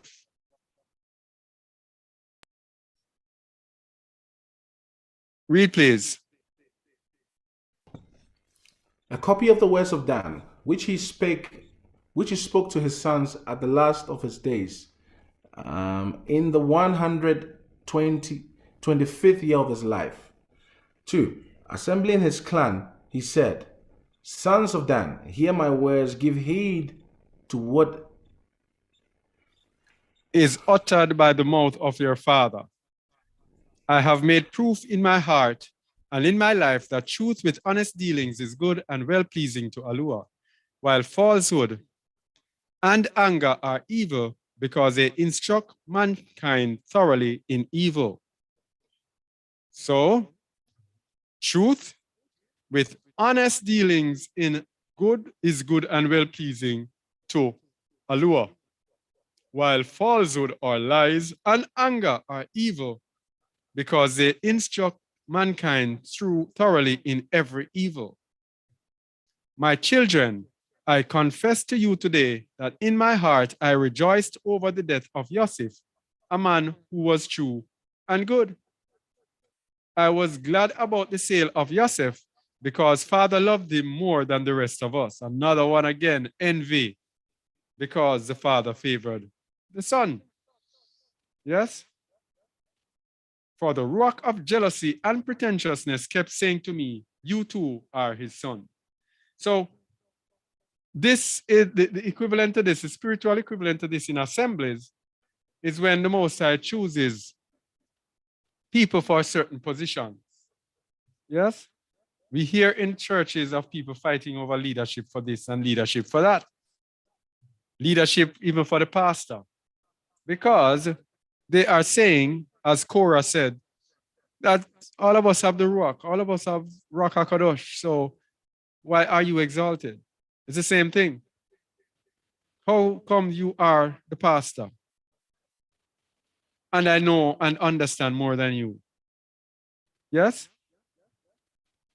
For the rock of jealousy and pretentiousness kept saying to me, you too are his son. And one of the rock of Belial, or Satan, was at work within me, saying, take this sword and with it kill Yosef. Once he is dead, your father will love you. This is sedition. This is sedition. Get rid of him, topple him, so that you can get the crown. Yeah? This is the rock of anger that persuaded me that as a leopard sucks the blood of a kid, so I should suck the blood of Yosef. Whoa. But the allure of Jacob, our father, did not allow him to fall into my hands so that I might find him alone, nor did he permit me to accomplish this lawless act, lest 2 tribes be lost from Yasharal.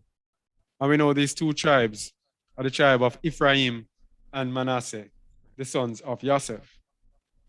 Yeah. And now, my children, I am dying, and I say to you in truth, that if you do not guard yourselves against the rock of falsehood and anger, and love truth and forbearance, you will perish. Truth and forbearance. I want us to look at all the clues that lead to righteousness. If you do not guard yourselves against the ruach of falsehood, the ruach of lies and anger, and love truth and forbearance. Forbearance is what? Long suffering. Yeah. You will perish. There is blindness in anger, my children. And there is no angry person who can perceive the face of truth. There is no angry person who can perceive the face of truth. For even if one is his father or mother, he treats them as enemies. If it is a brother, he does not recognize him. If it is a prophet of Yahuwah, he misunderstands. If it is a just man, he is unaware of him. If a friend, he ignores him. So this is where anger comes in. This is where anger comes in. Even if it's your father or mother, you treat them like an enemy. If it is a brother, you don't even recognize him as a brother. If it is a prophet of Yahuwah, you're going to misunderstand the prophet. Because anger is going to blind your mind. Yeah. Offense. Anger. Yeah. If it's a just man, you're not going to even be aware of him. If it is a friend, you're going to ignore the friend. For the ruach of anger ensnares him in the nets of deceit, blinds his eyes, literally darkens his understandings by means of a lie, and provides him with his own peculiar perspective. This is why I'm saying when you're in envy, and now it's showing that when you're in anger, you are blinded and you have your own perspective, your own standard of truth now. Because you're so blinded, you are going to justify your actions, thinking Yeah. you are justified in what you are doing. It reminds me of this scripture here in Wisdom of Solomon 1 verse 4. It says, "For into a malicious soul wisdom shall not enter, nor Yes. dwell in the body that is subject unto sin." So Yes. it's the very same thing we're highlighting here. You know, when there's anger, envy, there is no way. Blindness, straight blindness. And what is obvious will not seem obvious. And that's why sometimes when the Most High says simple things like forgive, like you must be quick, your nature must be quick to just receive it and like, hey, I've forgiven. I don't understand. You know, I don't feel like it right now, but Father, your will be done. You know, I'm forgiven. And in doing so, you are free from many things. Because, you know, bro, there's a deception. When it comes to forgiveness, there's a deception that many do not see, all right? And the first deception is that the moment you do not forgive and you allow the sun to go down, you know, the next day comes and then activities start to come up in your life and then you forget. So as you forget, a day goes by, 2 days goes by, that unforgiveness is not gone away. It's in there hidden. And it becomes a snare unto you. So should you go for a year, let's say forgetting that you forgot to forgive that person, imagine you die. All right, imagine you die. Do you know how disappointing that will be? So the Most High wants the nature of believers to be one of quick, immediate responses. The moment you see hurt, quickly forgive. The moment you feel envy, you must do what is required to what? To turn away that. Because if you slip up and you don't check sin, sin will check you. It will checkmate you.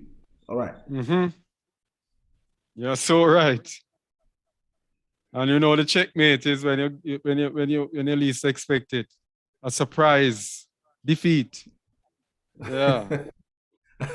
And next thing, the checkmate, go ahead. Next thing you are walking out of friendships. Next thing you are walking out of marriages. Next thing you are walking out of assemblies. Next thing you are walking out of everything in your life because of what? Because of unforgiveness, because of lack of wisdom. All right. And this is what it's all about. It starts from the envyings, the many other parts of the same character. Verse 5. By what means does it ensnare the vision? By hatred in the heart, it gives him a peculiar disposition to envy his brother.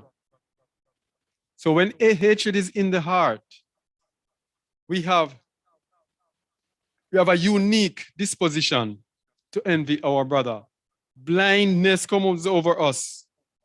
And that's how, and it's because of how the ruach of deceit and hate and envy works. Blinds us through anger. That is why anger, we must give way to anger and instead bring love. And verse 3 verse 1 says,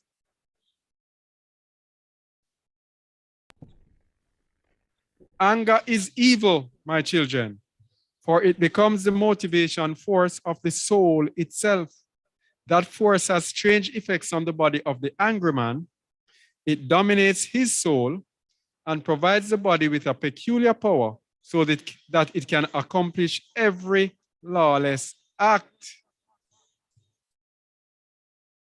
Every lawless act. So anger gives your body the power to do everything that is unrighteous. So imagine us as believers who want to be walking in righteousness. As long as anger is there,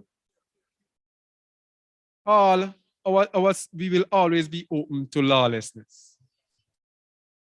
Verse 3 says, when the soul acts, it justifies whatever is done since it lacks discernment. So you cannot understand, you cannot discern that you are doing evil. So you are going to justify all the evil that you do. You see that, bro? Shamuel, are you there? Yep, right here. Yes, so you're going to justify every single thing that you do because you lack the discernment. Yeah, you will defend yourself all the time. And actually, that also is such a bad nature, because if any of us are still defending themselves, it's still defending themselves. I mean, it tells you you're equally as guilty, because the nature is, if you're right, sometimes you must suffer. Not sometimes, but our nature should be that we suffer for what's right as well. Not always what is wrong. I know you are wrong, and no, but I'm not wrong. No, yes, I'm wrong, but for the sake of peace, I want to do all that I can to ensure that I am at peace with brethren, right? To take out all these malicious intent. And we're going to see later, that this is the key. This is the key to overcoming it. Overcoming all of this anger and everything with doing righteousness. Being able to, and willing and able to take the brunt of the sword, to bear the stake, as Hamashiach said, and follow him. So then, whoever is angry, if he is a powerful person, has triple strength by reason of his anger. First, through the power and support of his subordinates. Second, through his wealth, by which he can win by persuasive acts and triumph in injustice. Third, he has the natural force of his own body, and through it he accomplishes evil. So, wow, this is very profound. But if the angry one is a weak person, his strength is twice that of nature, for anger always supports such a person in their transgression. It's a support system. Yes. So if the person has subordinates, he's going to have more strength. If he has wealth, he can use his wealth to do persuasive acts and triumph in injustice. And then the natural force of his body will also enable him to accomplish his evil. That is why we need to be careful the people around us who cheer us on. All right. If you have people that don't have the word, the chances are they are cheering you on to your own destruction. All right. They support you. How do they cheer you on? When they see, okay, you come to them with a story of offense, Now, if they are true believers, then nature will be, wow, really? Okay, so how can we help to bring or maintain peace now? Because this is not right. Do we have to call that brother so that we sit with the two of you? Do we have to call that sister and sit with the two of you and understand the nature of what's happening? How can we? So if you're not surrounded by people who have the fear of Yahuwah, guess what's going to happen? Actually, you are right. And especially when you're surrounded by those that seemingly have the same problem with the same person that you have a problem with. Oh, man. Yeah, no, you were right. Nah, I knew it. I knew it. You know, it happened to me as well. And then guess what? And then the pity party starts and both cheer themselves on to their own destruction. Because that's not the nature of believers. The nature is what is to seek out peace and also to search out all matters. All right. This is very important. All right. All right. So we go now. We're finished with Dan. And we go to God. All right, where we're gonna be at God. 1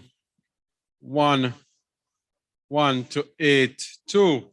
All right, let's go to God. God has a mouthful to say about Yosef, and there's a whole lot we're gonna learn from God as well. So let's go. Verse 1.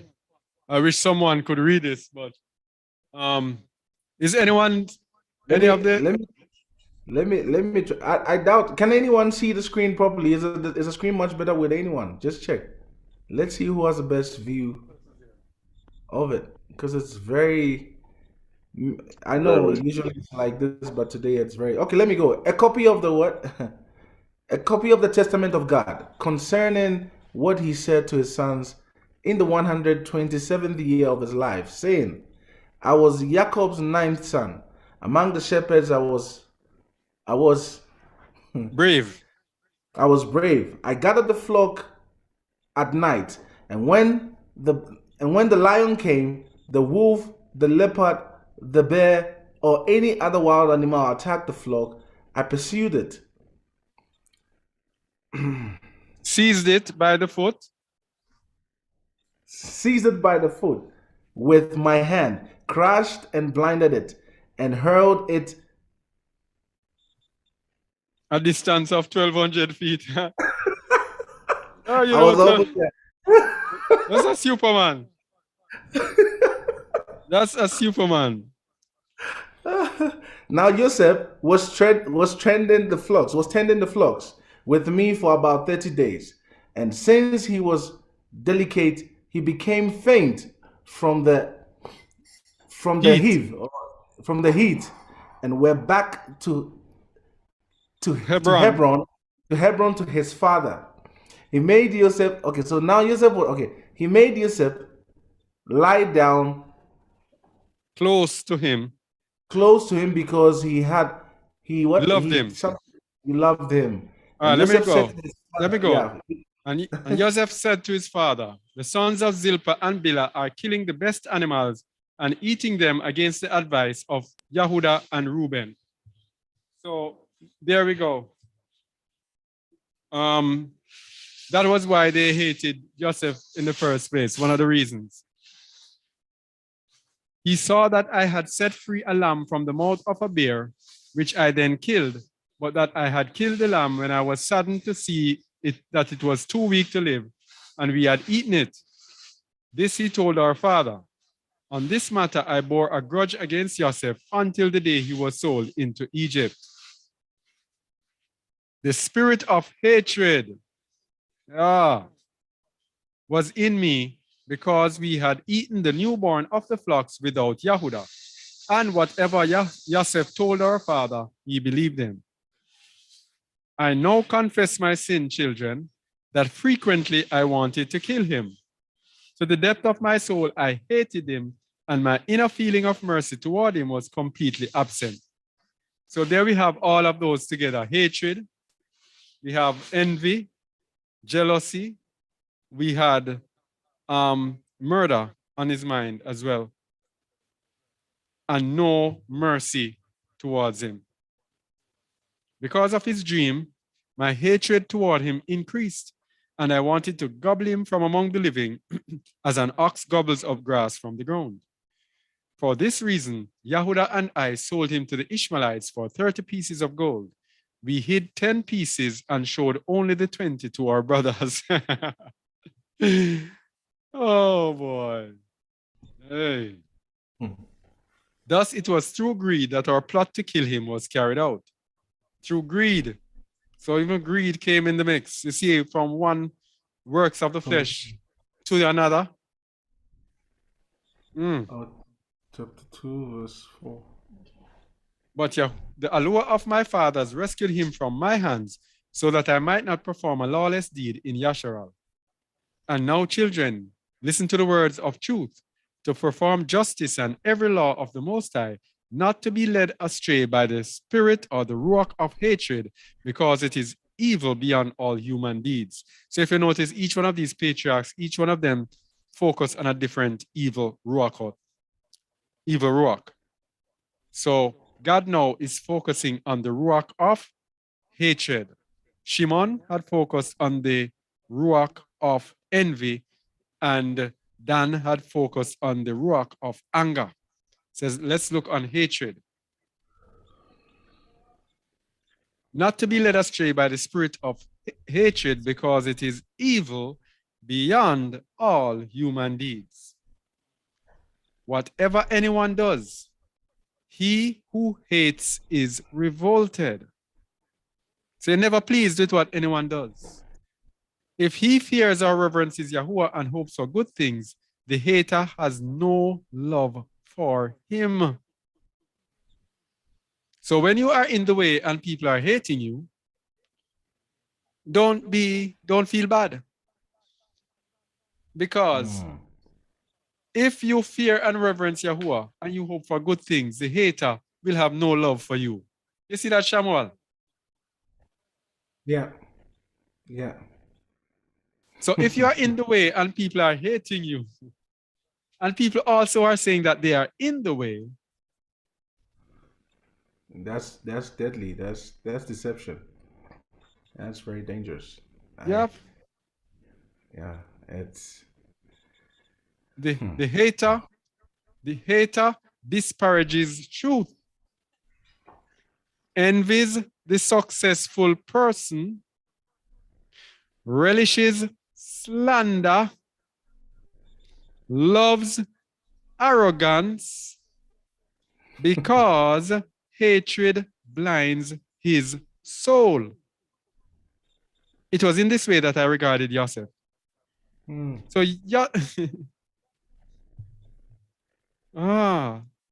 you disparage truth. So that is why when we were speaking the truth, we are so despised by others who say they are believers as well. The hater disparages truth, envies the successful person, relishes slander, loves arrogance, because hatred blinds his soul. Yes.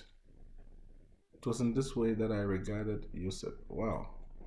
And he could at least own it up. And that shows repentance, because if we don't repent of this, there is no way we would have the opportunity to see this error, even in our own lives. It's one, you see, these things we're talking about, this, there are sin natures that can go unnoticed. You cannot know it unless you are in an assembly or you are around brothers who are walking in truth and can tell you.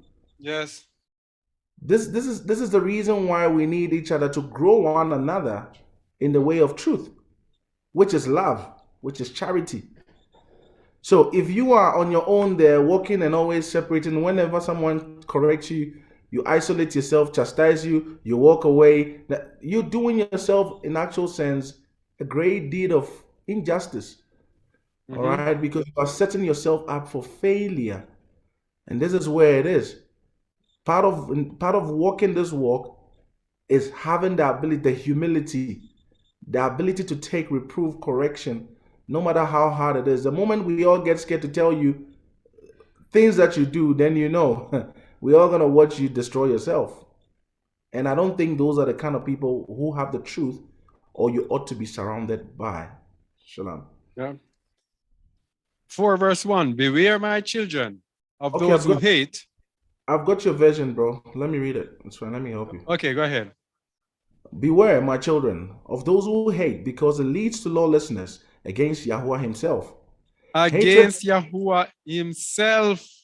yeah. That's what hatred leads to. Continue. Hatred does not want to hear repeated his commands concerning love of neighbor, and thus it sins against Allah. I know this one very well. Sorry, I had to laugh because I know this one. Yes. I know this one very well. It does not seek to be corrected. Ooh, the moment you speak, you shut up. Who are you? Yes. Because you are matching it up. You're matching the nature up to the scripture, and it's like, why are you judging me? Who do you think? And then Yes. then the spirit of accusation starts to come. Then they start to condemn you. Are you righteous? Do you think you are perfect? No. And then it comes with many excuses because what? Because it does not want to be matched against the commandments of the Most High, which is to love your neighbor. So it feels like an attack.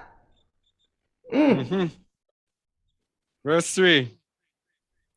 For if a brother makes a false step, immediately it wants to spread the tale to everyone, and is eager to have him condemned for it, punished and executed. Wow. Whoa. Wow. Whoa. I don't know who else is blown away by what we're reading here. Man, like the standards are very There's only one truth. There isn't two. There's only one. Because this casualty gathers more casualties. To sit and lament and slander.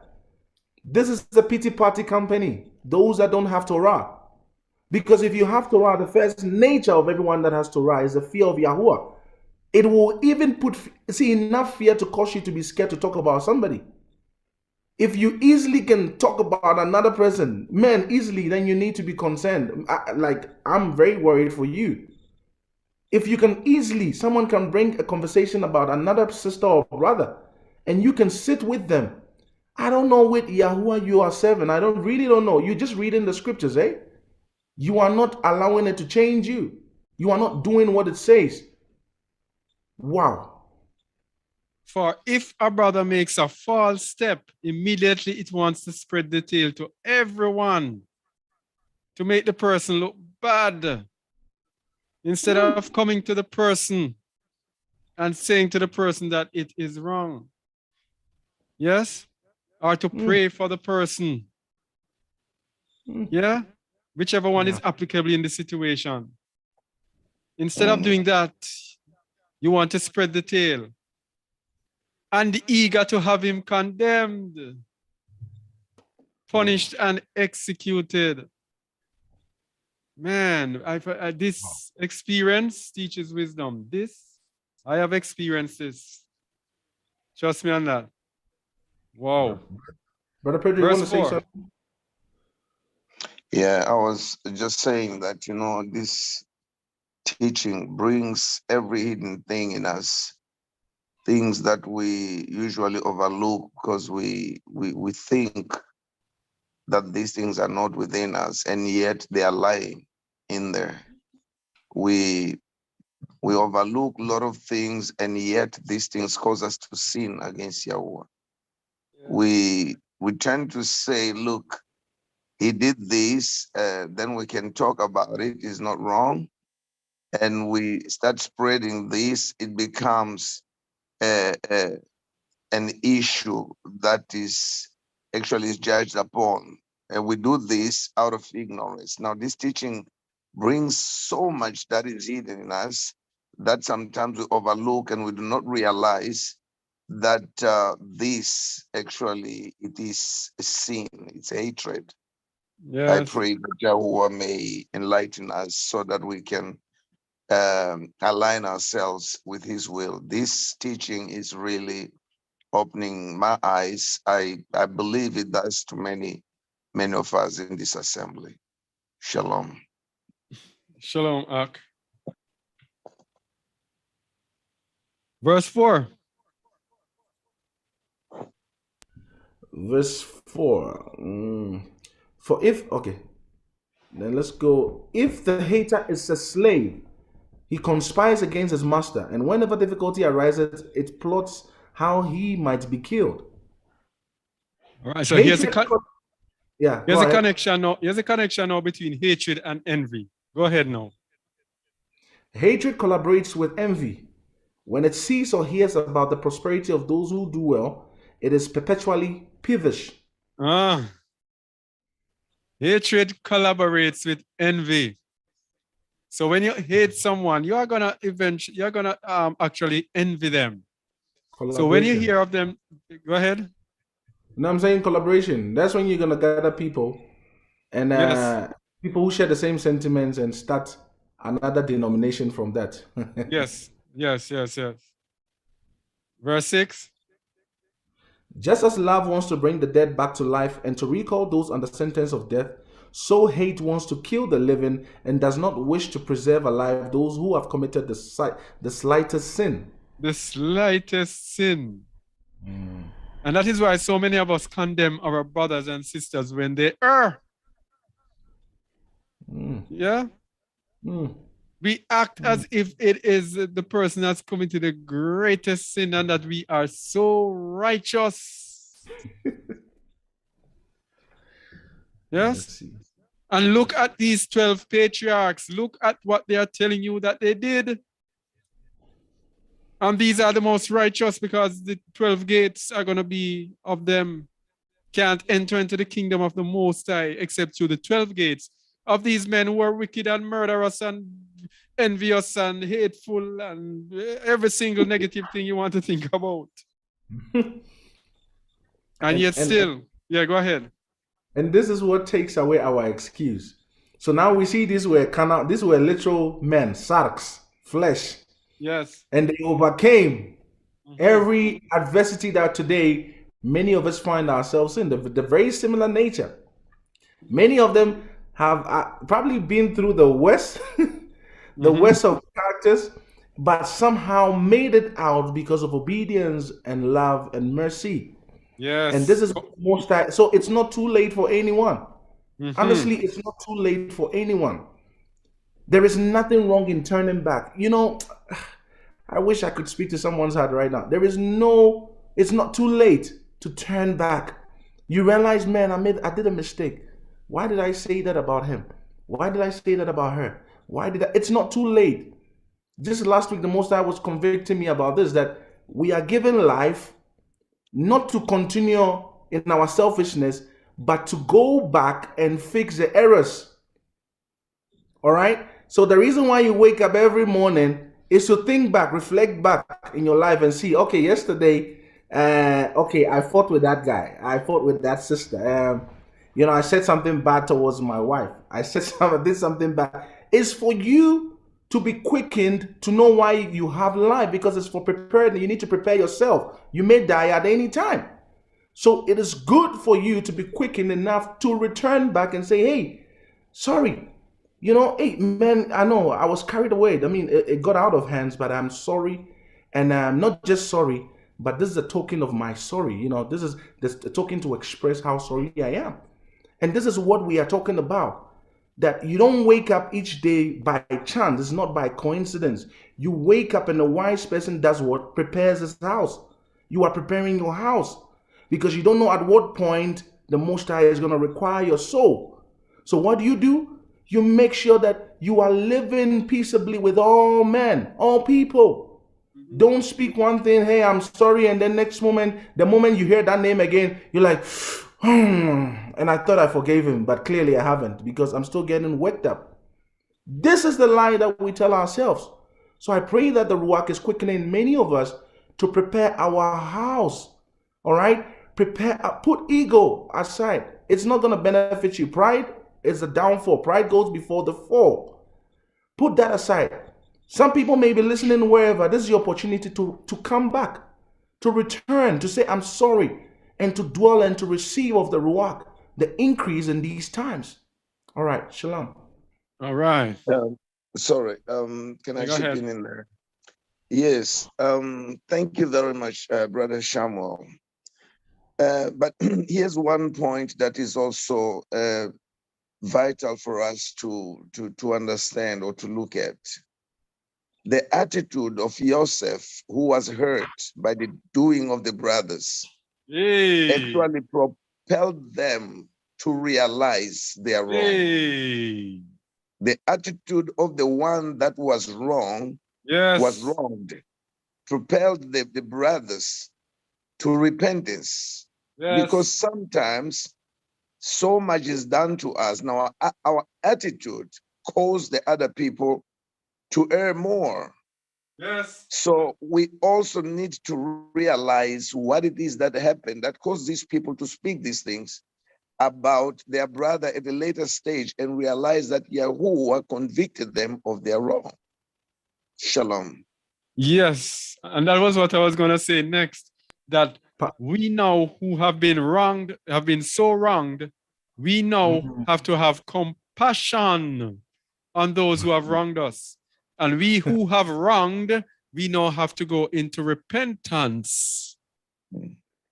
Wow. It's a two-edged thing, not a sword. Yeah, go ahead. Sword, yeah. So the one that is hurt must exude compassion. Now, Yes. now what does that look like? And let me use relationship. Let me use marriage, because marriage is the epitome of every relationship. Let's say you quarrel, you fight with your spouse, and you can see this got out of control. All right, you may be right. I'm not saying you are wrong. You may be right, but is it really about right or wrong, or is it about peace? So what can you do? You go in somewhere, you set up, you do something you hardly do. You set up dinner, and it's hard. You're setting up dinner with a very heavy heart. All right, if you're a man or whatever it is, you do something out of your way to establish or to affirm this peace nature or treaty that you're trying to bring. So you are the example, whether you are, it's got nothing to do with right or wrong. It's got everything to do with foregoing yourself, your selfish nature. Denying self. Yes, denying self. And denying self goes to the one that is offending and the one that has been offended. It's two ways. Because when you are offended, you find it easy to want to tell everybody how this brother or sister offended you. But the question is that, oh yeah, bro, it's yeah. Please just go ahead, just verse 7, 4:7. 4:7. For among, am I understanding? Yeah. Yes. For among all men, the spirit of hatred works by Satan through human frailty for the death of mankind. But the spirit of love works for the law of Alua through forbearance for the salvation. For this, yeah. So all right, salvation of mankind. So this is a two-edged sword. If we do not have compassion on the people who did it, okay, the hatred will still be there in them. And Satan is working through their human frailty to lead them to death. But love and compassion that we have in us will work by the law of Alua, which is love your neighbor as yourself, through forbearance for salvation. So if we ourselves do not have compassion on them and we continue also to be angry towards them or to be offended, then there is no means of reconciliation, because Satan will have dominated through human frailty. All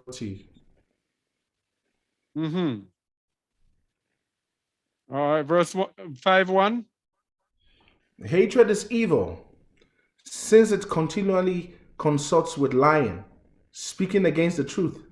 It makes small things big, turns light into darkness, says that the sweet is bitter, teaches slander, conflict, violence, and all manner of greed. It fills the heart with diabolical venom. Wow. So no wonder in our countries we have so much murder, especially in like countries like Jamaica, South Africa, etc. So much murders in the so-called Black communities in the United States. Yeah. Hatred brings with it all sorts of things. It makes small things big. Some people with lying. Huh? It consults with lying. Yes. So it just deceives and makes small things. You have some people or you step on their toes, you're dead. You look on them too hard. They say in Jamaica, so why you pre me for? Why are you looking on me?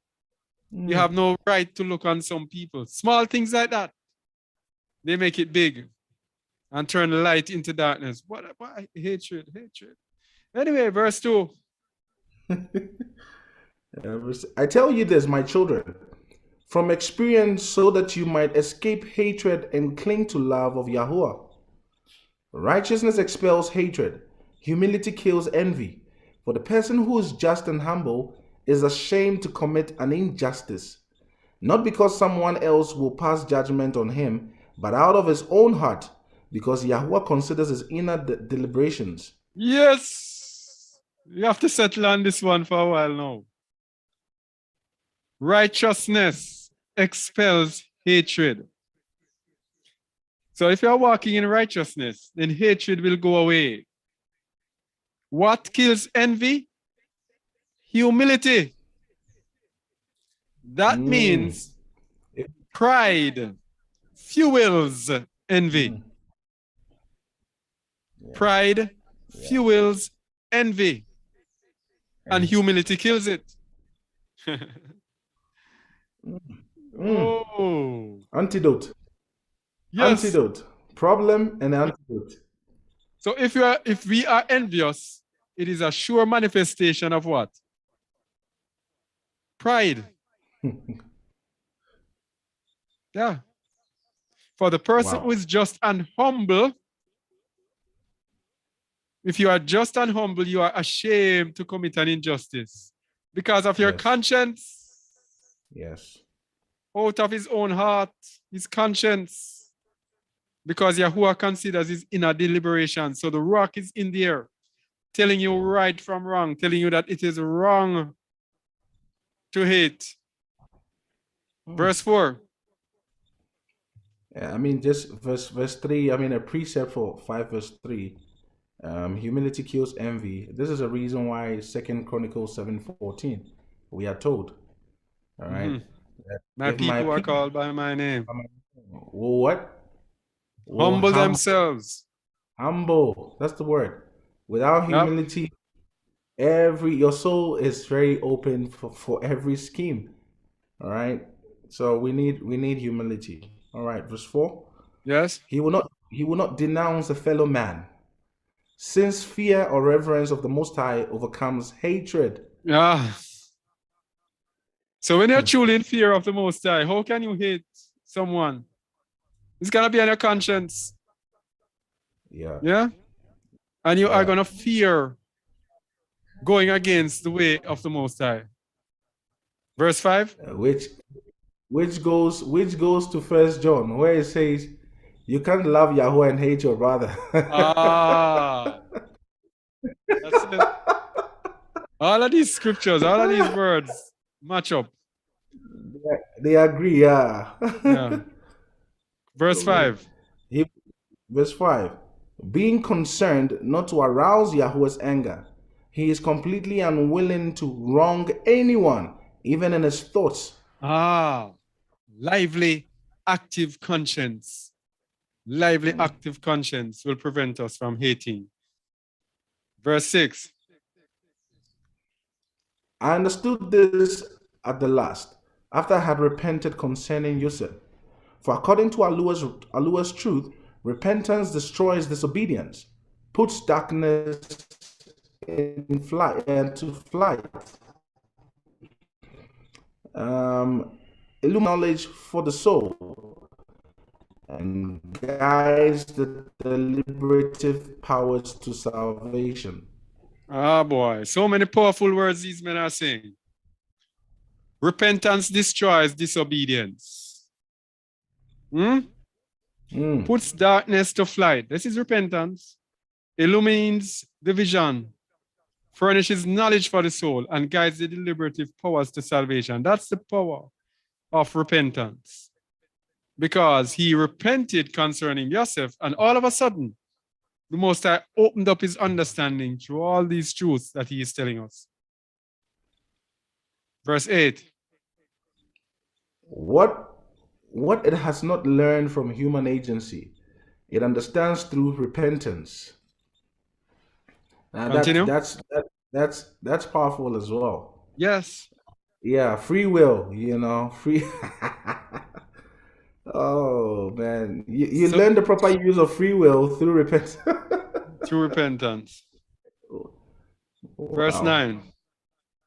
For Alua brought on me a disease of the liver, and if it had not been for the prayers of Yaakov, my father, he would shortly have summoned from me my spirit. Verse 10. For by whatever human capacity anyone transgresses, by that he is also chastised. By whatever human capacity anyone transgresses, the Most High is a righteous judge. Verse 11. Since my anger was merciless in opposition to Joseph, through this anger of mine I suffered mercilessly and was brought under judgment for 11 months. As long as I had it in for Joseph until he was sold. Wow. So he was afflicted, suffered mercilessly. Yes? Yeah. Wow. Verse 1. 6:1. Now my children, each of you love his brother. Drive hatred out of your hearts. Love one another in deed and word and inward thoughts. All right. So this is the message that we are telling one another. Love your brother in deed and word and inward thoughts. Because guess what? We can speak well to our brothers. We can do good deeds for our brother. But in our inward thoughts, we're thinking evil of our brother. So it has to be a combination of the three. Has to be love in deed and word and inward thoughts. All right, verse 2. For when I stood before my father, I would speak peaceable about Joseph. But when I went out, the spirit of hatred darkened my mind and aroused my soul to kill him. Whoa. That's what we're saying. In our thoughts, we can hate our brother in our thoughts. And then we go, oh, Brother Shamuel, oh, brother, love you, bro. And then, oh dear, hating you. Nevertheless. Yeah. Verse 3. Love one another from the heart. Therefore, and if anyone sins against you, speak to him in peace. Expel the venom of hatred. All right, so hatred is a poison. Expel the venom of hatred and do not harbor deceit in your heart. If anyone confesses and repents, forgive him. Anyone confesses and repents, forgive him. Expel the venom of hatred and do not harbor deceit in your heart. Verse 4. I really believe that what we are reading today, it mimics the lifestyle or nature or characteristics of Yahusha. So in case anyone does not know the law, right? Those that are still reading Leviticus and Exodus and the Numbers, this is what we mean by walking in the spirit of the law, the conscientized aspect. Yes. Where these words are in you. All right. The fear of Yahweh is in you. It quickens you to sin quickly. You feel it and you check sin in your conscience even before you react, even before you speak. All right. You're very sober. So this is a very literal, if I was somebody out there, I would go print these words out and then paste them in my room rather than have pictures of all these celebrities that we know in today's world. Rather print these words and frame them because these are very practical. When you see yourself filled with envy, hatred, jealousy, resentment, when you are being filled with the idea to destroy, to divide, to separate, to segregate, whatever it is that the temptation is, just look onto these words as they are pasted there on your wall. And this is how I believe you will be quickened as well, because you have to do everything you can to enter into this kingdom. All right? Shalom. And these words show us why the 12 gates are in the names of these men. These men, yeah.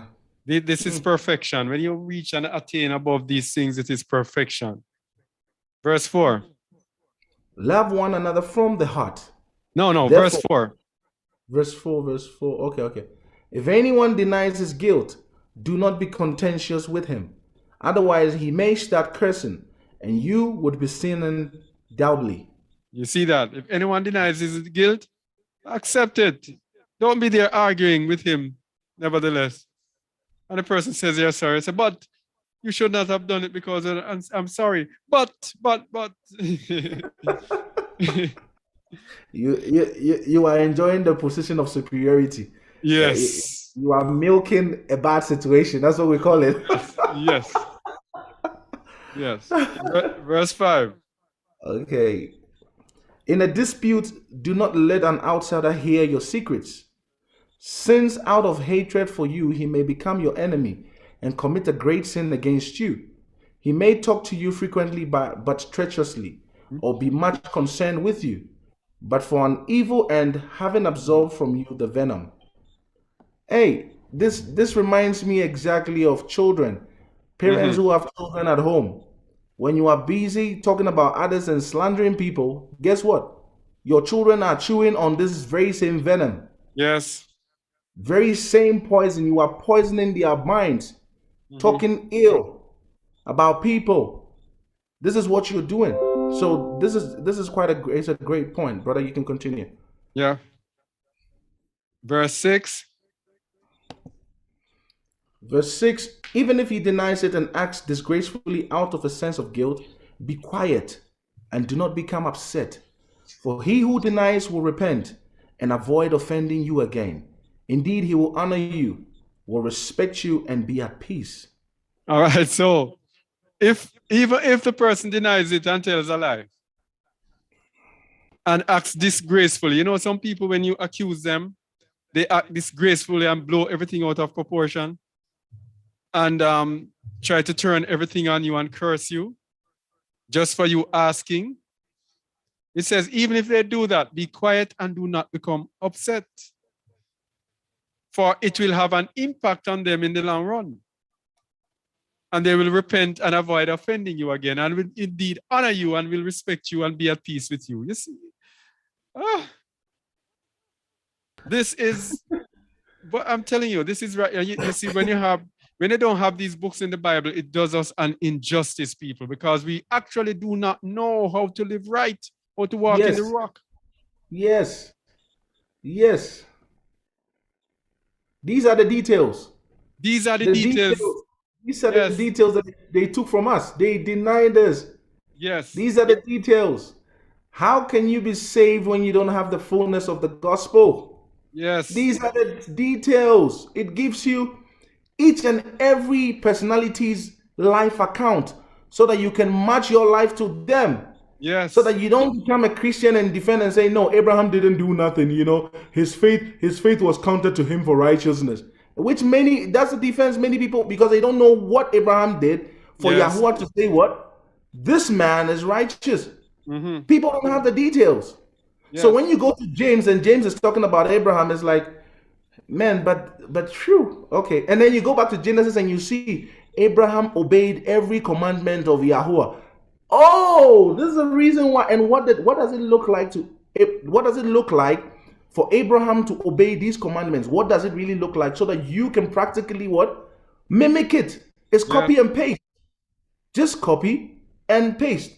So that's why I'm saying these are the details that we've been missing. That's why in these end times, the Most High promise, it says everything that is hidden will be what? Will be brought into the light. So this is the light. You must print these things and paste it if it's really righteousness and purity. All right, holiness is what you desire. There you are. Here are the 12 patriarchs, the gates that lead into the kingdom. There they are. And you will see why these are the 12 gates. And if these are the 12 gates and we do not follow their instructions, how can we enter in through the gate? That is a question. Verse 7. 6-7. 6-7, all right. But even if he is devoid of shame and persist in his wickedness, forgive him from the heart and leave vengeance to Allah. That you see? Continues in his wickedness, persecuting you. Forgive him. Even though he did not ask for forgiveness, Forgive him from the heart, not only by mouth. And leave vengeance to Allah. Verse 7:1. If anyone prospers more than you, do not be grieved. Do not be aggrieved, but pray for him that he may prosper completely. For this is what is precisely to your advantage. That is unusual. We don't hear that teaching in the world a lot. No. Anyone prospers more than you. Yeah. In Christianity, if they see anyone prospering physically, they want whatever that person is, they want to emulate. I was going to say the same thing. The spirit of covetousness and jealousy. And they say, yeah, you did it for Moses, you will do it for me. Yes. Yes. Rather than say, thank you for Moses' life, you know, that you show me what you can do through Moses' life. You know, this is a grateful heart to thanking the Most High for a life like that, you know, for you to have come in contact or to witness such a life. And you know, it helps you. It helps to better your faith, your belief. But it's not there for you to challenge it and now ask the Most High to bet, Father, better mine. Bet if you gave him $1 million, just give me 5 million. All right, better mine. That is not the right spirit. That is not the right approach. Yeah, that reminded me of Christianity. Yeah, if he did it for Samuel, he would do it for David. Verse 2. All right. And if he becomes even more exalted, do not be envious, but remember that all humanity dies. Offer praise to Yahuwah who provides good and beneficial things for all mankind. Continue. Search out Yahuwah's judgments.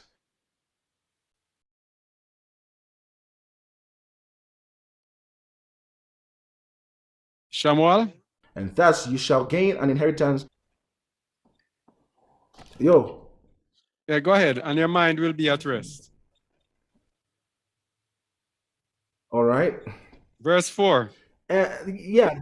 All right. Verse 4. Okay. Verse 4. Can you hear me? Yeah. Okay. Even if someone becomes rich by evil schemes, as did Esau, your father's brother, do not be jealous. Wait for Yahuwah to set the limits. Continue. For if he takes away the things obtained by evil means, those who repent receive forgiveness, and the impenitent one receives eternal punishment. Wow. The man who is poor, but free from envy, who is grateful to Yahuwah for everything, is richer than all, because he does not love the foolish things that are a temptation common to mankind. All right. So the one who is satisfied with what he has does not envy another one for what he has. Yeah? That man is richer than all. Verse 7. Verse 7. Drive hatred away from your souls and love one another in uprightness of heart. 8:1. Tell these things. Okay. No, I think that is it for, that is it for God. We're going to go now to Joseph. We're going to hear from the man himself. Joseph 10:2. Now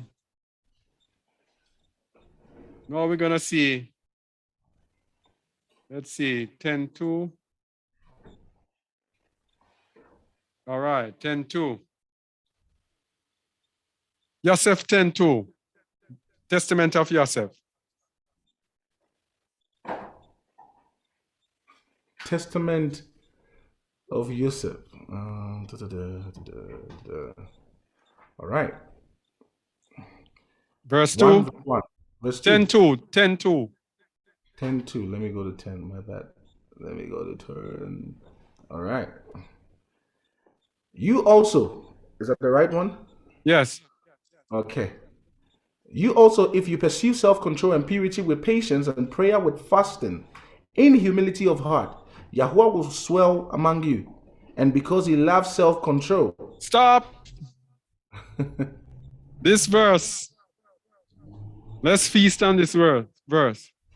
If you pursue self-control and purity with patience, and prayer with fasting in humility of heart. So you see how many things? See how important prayer and fasting is, and important humility is, and how important patience is, and purity, and to have self-control. He says, Yahuwah will swell among you because he loves self-control. But now, bro, how are you gonna have purity when you are still in Babylon? Yay, that's it. This is the big question. How are you gonna have purity? Your soul is gonna be so restless because immediately you leave your house, even within your own house, there's problems. Now, immediately you step out, the sight of many things is gonna cause you to not be able to what? To become pure, to have this purified mind. Everything outside in Babylon leads you to covet, to envy, to jealousy. You see that one in a beautiful car. Oh, yeah. Father, remember me. You see that lady in a high heels, beautiful shoes. Oh, Father, remember me. You see that nice dress. Oh, I want that dress. Everything you see purity. Man, purity. Look at newborn babes, and you would understand the kind of purity we are talking about. So the wilderness is the only place you can find purity. Yeah. I'm not sure what I have to call the wilderness here, but I know this is to someone that can hear. Yep. Purity is in the wilderness. You wake up in the morning, you hear the chirps of birds. You step out, you see the clouds, the greens, the bush, the hills, the stones, the rivers, whatever it is, things that bring soothing to the mind, calm. Not naked women on billboards, where now you have to go through the whole day. And when you dream, you start having all these lustful dreams and you don't even know where it's coming from. And you are there rebuking, Yahushua rebuke you. No. As long as you are in Babylon, these are the temptations you are going to what? Be frail to. All right. And as I speak about purity in Babylon, yesterday I had a similar experience. No, I hardly eat on the road. So yesterday I was on the road and I got very hungry. And I said, you know what? I'm going to get myself some curried goat and rice. And so I went and looked for it. I couldn't find any. So I went and I had my mind in the mind frame of the curried goat and rice. So I went somewhere and the only thing they had that I could eat was fish. So I bought some fish and rice and vegetable. And you know, while eating the fish, I am there eating the fish. And then I said, but wait, I didn't even ask them if the fish had scales. I had to stop and I threw away the fish just in case. I repented. Because what if I had eaten the fish without scales? I would have broken Torah. So it just occurred to me then. I said, it's so hard to be clean in Babylon. Yeah. You know what I mean? Yeah. It's very hard. A similar thing as Brother Kazak speaks, it happens as we go to restaurants, which I actually stopped going to restaurants. Because in restaurants, they do not know about you not eating, for instance, pork. Usually they'll use the same oil or same grilling pan, whatever it is. You go to the butcher, they use the same saw, the same knife. They don't wash them, so they mix everything. So when we look into these things and we look at what Yahweh requires from us, we're actually bound to stay away from all these places. Yeah. Because the way they prepare their food as well, we don't know how they prepare, with what they mix this, all these spices and so forth. So it's better to actually do these things on our own. Yes. What I do here in this country, there are markets where there's a place where they slaughter the animals. You rather go there and you see that this is genuine. They don't mix with anything, and you rather buy from there. If it's food, just eat at home. It's better that way, because restaurants really, it may look like luxury, but you don't know what you're eating. Yes. Yeah. All right, verse 10:3. All right. And where the Most High dwells, even if envy befalls someone, or slavery or false accusation, Yahuwah who dwells with him on account of his self-control not only will rescue him from these evils, but will exalt him and glorify him as he did for me. Because of what? Self-control. And when we read Yosef, we're going to see self-control at its best. Yeah? Yeah. But he was a sample. Verse 4. For these problems beset all mankind, either in deed or word or thought. Continue. For my brothers know how much my father loved me, yet I was not puffed up in my thoughts. Even while I was a child, I had the fear or reverence of Yahuwah in my heart, for I understood that all things pass away. I did not arouse myself with evil design, but honored my brothers, and out of regard for them, even when they sold me, I was silent rather than tell the Ishmaelites that I was a son of Yaakov, a great and righteous man. How many of us would be sold into slavery now? And we can call the names of our father, and everybody would be like, wow, you're Jacob's son? And they would release him. But he did not. If they knew, they would have. Yeah. 11:1. You therefore, my children, in every act keep the fear or reverence of Yahuwah or of Allah before your eyes, and honor your brothers. For everyone who does the law of Yahuwah will be loved by him. Verse 2. As I was going with the Ishmaelites, they kept asking me, are you a slave? And I replied, I am a slave out of a household. So as not to disgrace my brothers. You can't even read it. I can't. I have not attained this level. No, not yet. Wow. Hey. So as not to disgrace his brothers, he refused. He accepted that he was a slave just as a sacrifice to not disgrace his brothers who just sold him to slavery and wanted to kill him. Wow. So standing in the gap.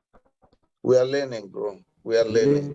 There's so much to learn. Nothing to do with people. You see, if we don't understand that our accountability, wow, there is too much. It is very, very heavy. Wow. Verse. We are very far. 11:3. The greatest of them said to me, you are not a slave. Even your appearance discloses that. But I told them that I was a slave. Wow. So this is what I think I was saying earlier on about suffering for what's right. Because it goes, you see, our righteousness or our perfection must go to a point where now we even suffer for what is right. Because it has nothing to do with right or wrong. The moment you put this label, you are going to be now judging between what to accept and what not to accept. And that's very dangerous. We must be fully ever ready to give up ourselves to every situation. Oh boy. Yeah. Verse 4. As we were reaching Egypt, they began to squabble over me as to which of them would put up the money and take me.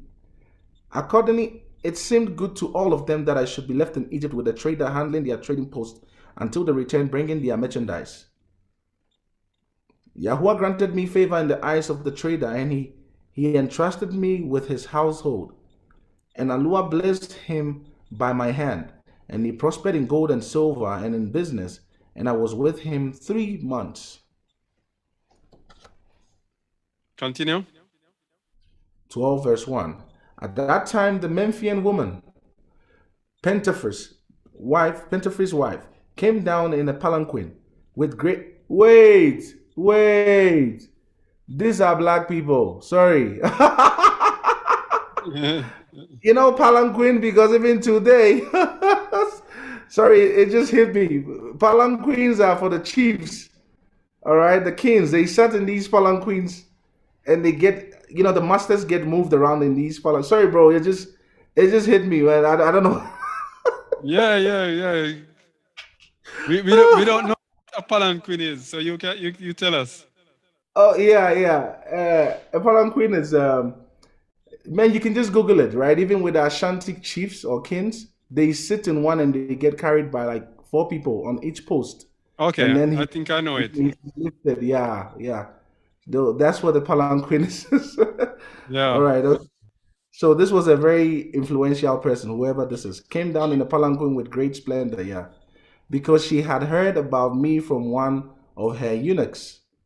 She said to her husband that through a certain young Hebrew, the trader had become rich. They say that he surely stole him out of the land of Canaan. Now then, work justice concerning him. Take the young man to your household, and Allah of the Hebrews will bless you, because favor from heaven is with him. Continue. And this was the very same reason why the nations loved specifically the Israelite slaves. Yes. Because when they are in your household, Yes.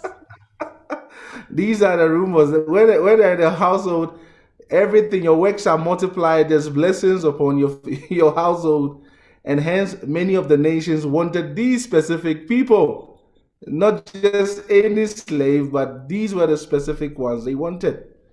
All right. Okay. And that is why he said to Abraham, in thee shall all nations be blessed. Yes. And Yes.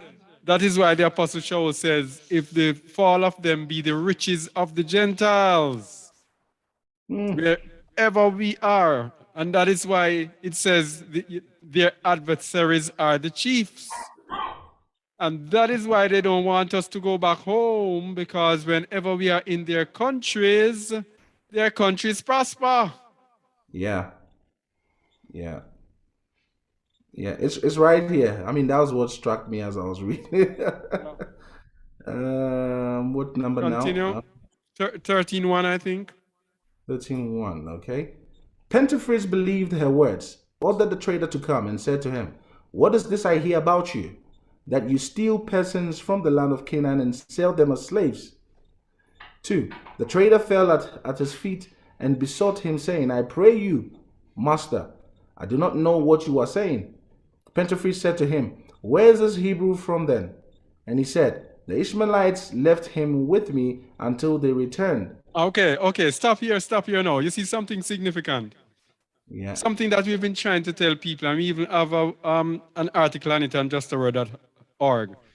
Who are the Hebrews? Who are the Hebrews?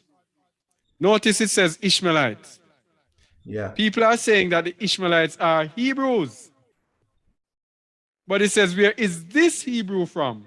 And he said, the Ishmaelites left him. If the Ishmaelites were Hebrews, they would also said the other Hebrews, the Ishmaelites, left him. So there's a distinguishing. Yes, so Ishmael being the son of Abraham is not a Hebrew. Hebrew goes through from Abraham to Isaac to Jacob. So the children of Jacob are Hebrews. The children of Esau being the son of Isaac, they are not Hebrews, neither are the Ishmaelites or any of the sons of Abraham. It is only the Israelites who are Hebrews. Anyway, continue verse 4. And by the way, that is why the term Hebrew Israelite is so, I don't know what the part of speech for it, but you're saying the same thing twice. You're a Hebrew and you're an Israelite. As long as you're an Israelite, you're a Hebrew. As long as you're a Hebrew, you're an Israelite. Today. All right, go ahead, verse 4. But he did not believe the trader and ordered that he be stripped and beaten. Yes. But since he persisted in his statements, Pentephris said, "Bring in the young man." When I entered, I prostrated myself before Pentephris, for he was third in rank among Pharaoh's officers. And taking me aside from the trader, he said to me, "Are you a slave or a free man?" And I said to him, "A slave," he said. "Of whom?" I replied, "Of the Ishmaelites." He said, "How did you become a slave?" And I said, "Wow, now you're even defending." Yes. You are literally defending. It sounds very foolish to me, but wow, that's a level of righteousness, right? Yes. Righteousness, instead, it seems like he's going into unrighteousness to defend righteousness. Yeah. Wow, that's Yahusha right there. Yeah. But he said to me, you are really okay, says they besought me out of the land of Canaan. But he said to me, you are really lying. And immediately he ordered that I also be stripped and whipped. 14:1. The Memphian woman was watching through the doors as they beat me, for her residence was nearby. So she sent a message to him. Your sentence is unjust, because you have punished as a wrongdoer someone who, though a free man, was stolen. But since I did not change my statements while they were beating me, he ordered me to be imprisoned until, he said, the masters of the servant boy arrive. But the woman said to her husband, why do you detain in bonds this young man who, though a captive, is well born?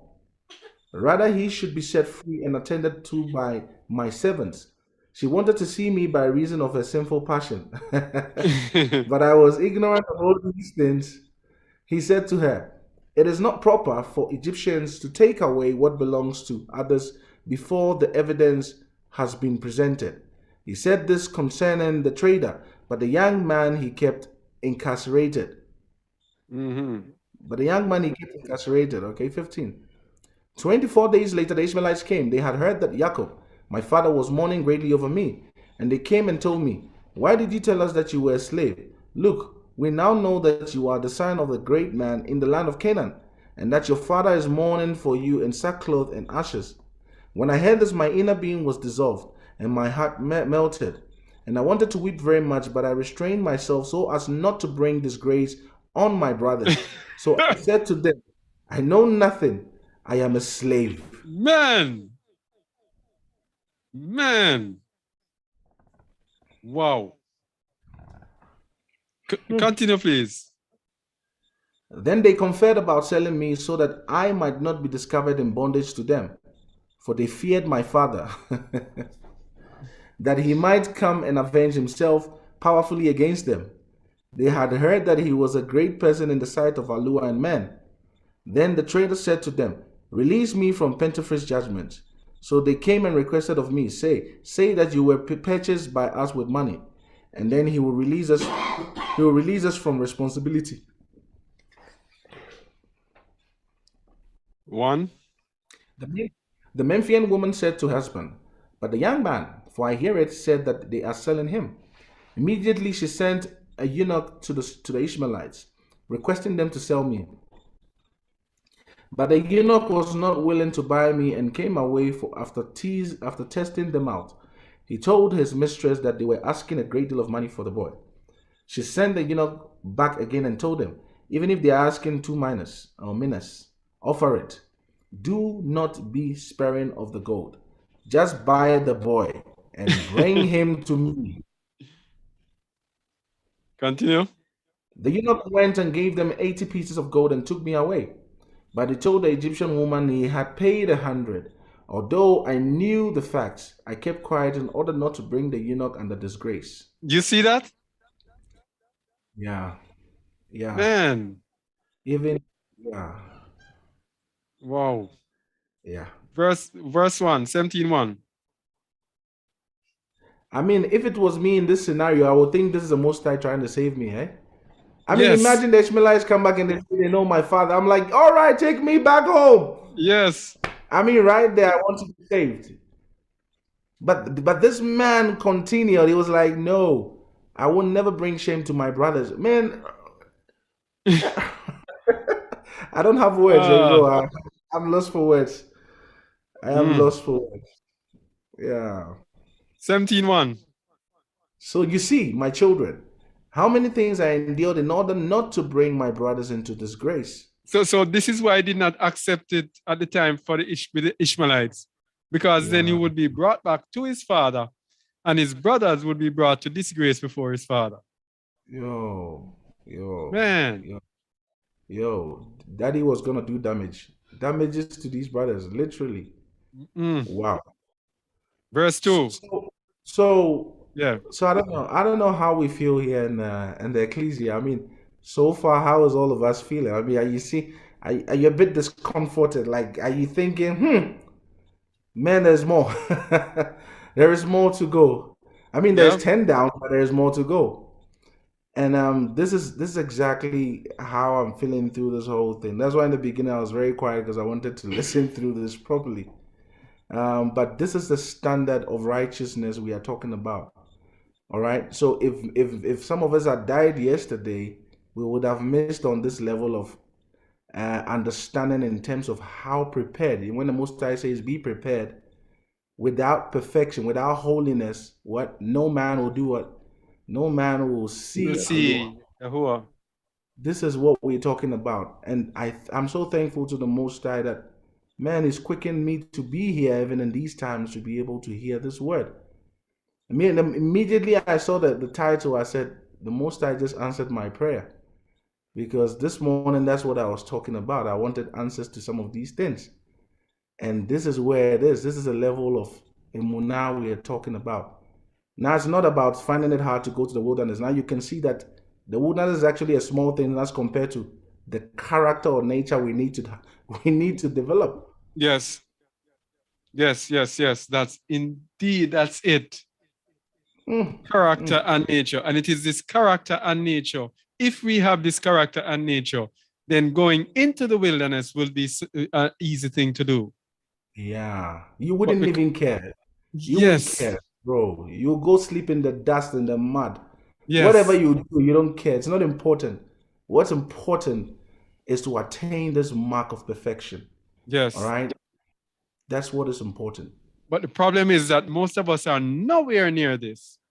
So when we hear about the wilderness and hear about leaving Babylon, then it becomes so daunting to us. It seems so challenging and it seems so not right. Which is why Hamashiach told us in Luke 21, 34 to 36 to make sure that you be accounted worthy to flee, to escape. So you have to reach a level of worthiness, a certain level of righteousness to be able to flee, or else you are not going to be able to flee. Wow. So, wow. Verse 2 here. You, therefore, love one another in patience. Well, this is for us, the ecclesia, right? Please pay attention to this one. Yes. It says, you, therefore, love one another in patient endurance. Conceal one another's shortcomings. Allah is delighted by harmony amongst what? Brothers. And by the intention of a kind heart that takes pleasure in goodness. Not celebrating the downfall of another. Oh, no, that brother fell. Ah, he fornicated. Ah, that one. Oh, that one. And so, oh, you are equally as the one that is transgressing. There's no difference. Because the mark is by what? It's sin by love, charity. That is selflessness. All right? Denying self. This is what it is. So we are willing to die for one another. Yeah, go ahead, bro. And this is why it puts us together. And this is why we told people we cannot be perfected on our own. He is delighted by harmony among brothers. So if you don't get together, how can you learn to be in harmony? It's impossible. So he delights in harmony among brothers. Wow. Verse 4. So now it becomes harder if in the past you've been breaking away from friends and people and all that. Now, when you hear this word, you see how difficult you've made things for yourself now? Now you got to go back. If you really have this love and emunah, you got to go back and you have to go make things right. All right? Because when you say I'm sorry, talk is cheap. It's not just words. It must be indeed. All right? Indeed, when you bring your sacrifices to the altar and you realize you have something against your brother, what are you required to do? Go back. Go back. Leave those things at the altar and do what? Go back. The Most High does not delight himself in burnt offerings. Go back. Leave those sacrifices and go back and do what is right, what exudes his nature and characteristics. All right? Okay, let me continue. So 3, Allah is delighted by harmony amongst brothers and by the intention of a kind heart that takes pleasure in goodness. 4. When my brothers came to Egypt, they learned that I had returned their money to them, that I did not scorn them, and that I sought to console them. After the death of Yaakov, my father, I loved them beyond measure, and everything he had wanted for them I did abundantly in their behalf. Mm. I did not permit them to be troubled by the slightest matter, and everything I had under my control I gave to them. Mm. Their sons were mine, and mine were as their servants. Their life was as my life, and every pain of theirs was my pain. Every ailment of theirs was my sickness. Their wish was my wish. Mm. I did not exalt myself above them arrogantly because of my worldly position of glory, but I was among them as one of the least, which is seen by Yahusha as well. Matthew 23:11, I think. That's a Those are wow. those who are masters must be the least among them. Yeah. Yeah, servants. Wow. Wow, that took a long breath. Even his children became servants. Yes. To the same people who afflicted him. Oh man. Wow. 18:1. If you live in accord with Yahweh's commands, Allah will exalt you with good things forever.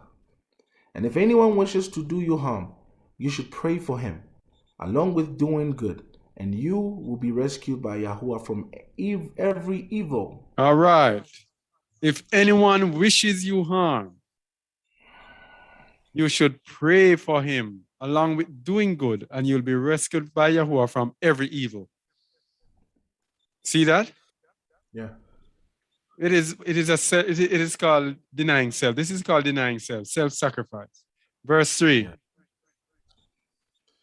All right. Indeed, you can see that on account of my humility and patient endurance, I took to myself a wife, the stepdaughter of the priest of Heliopolis.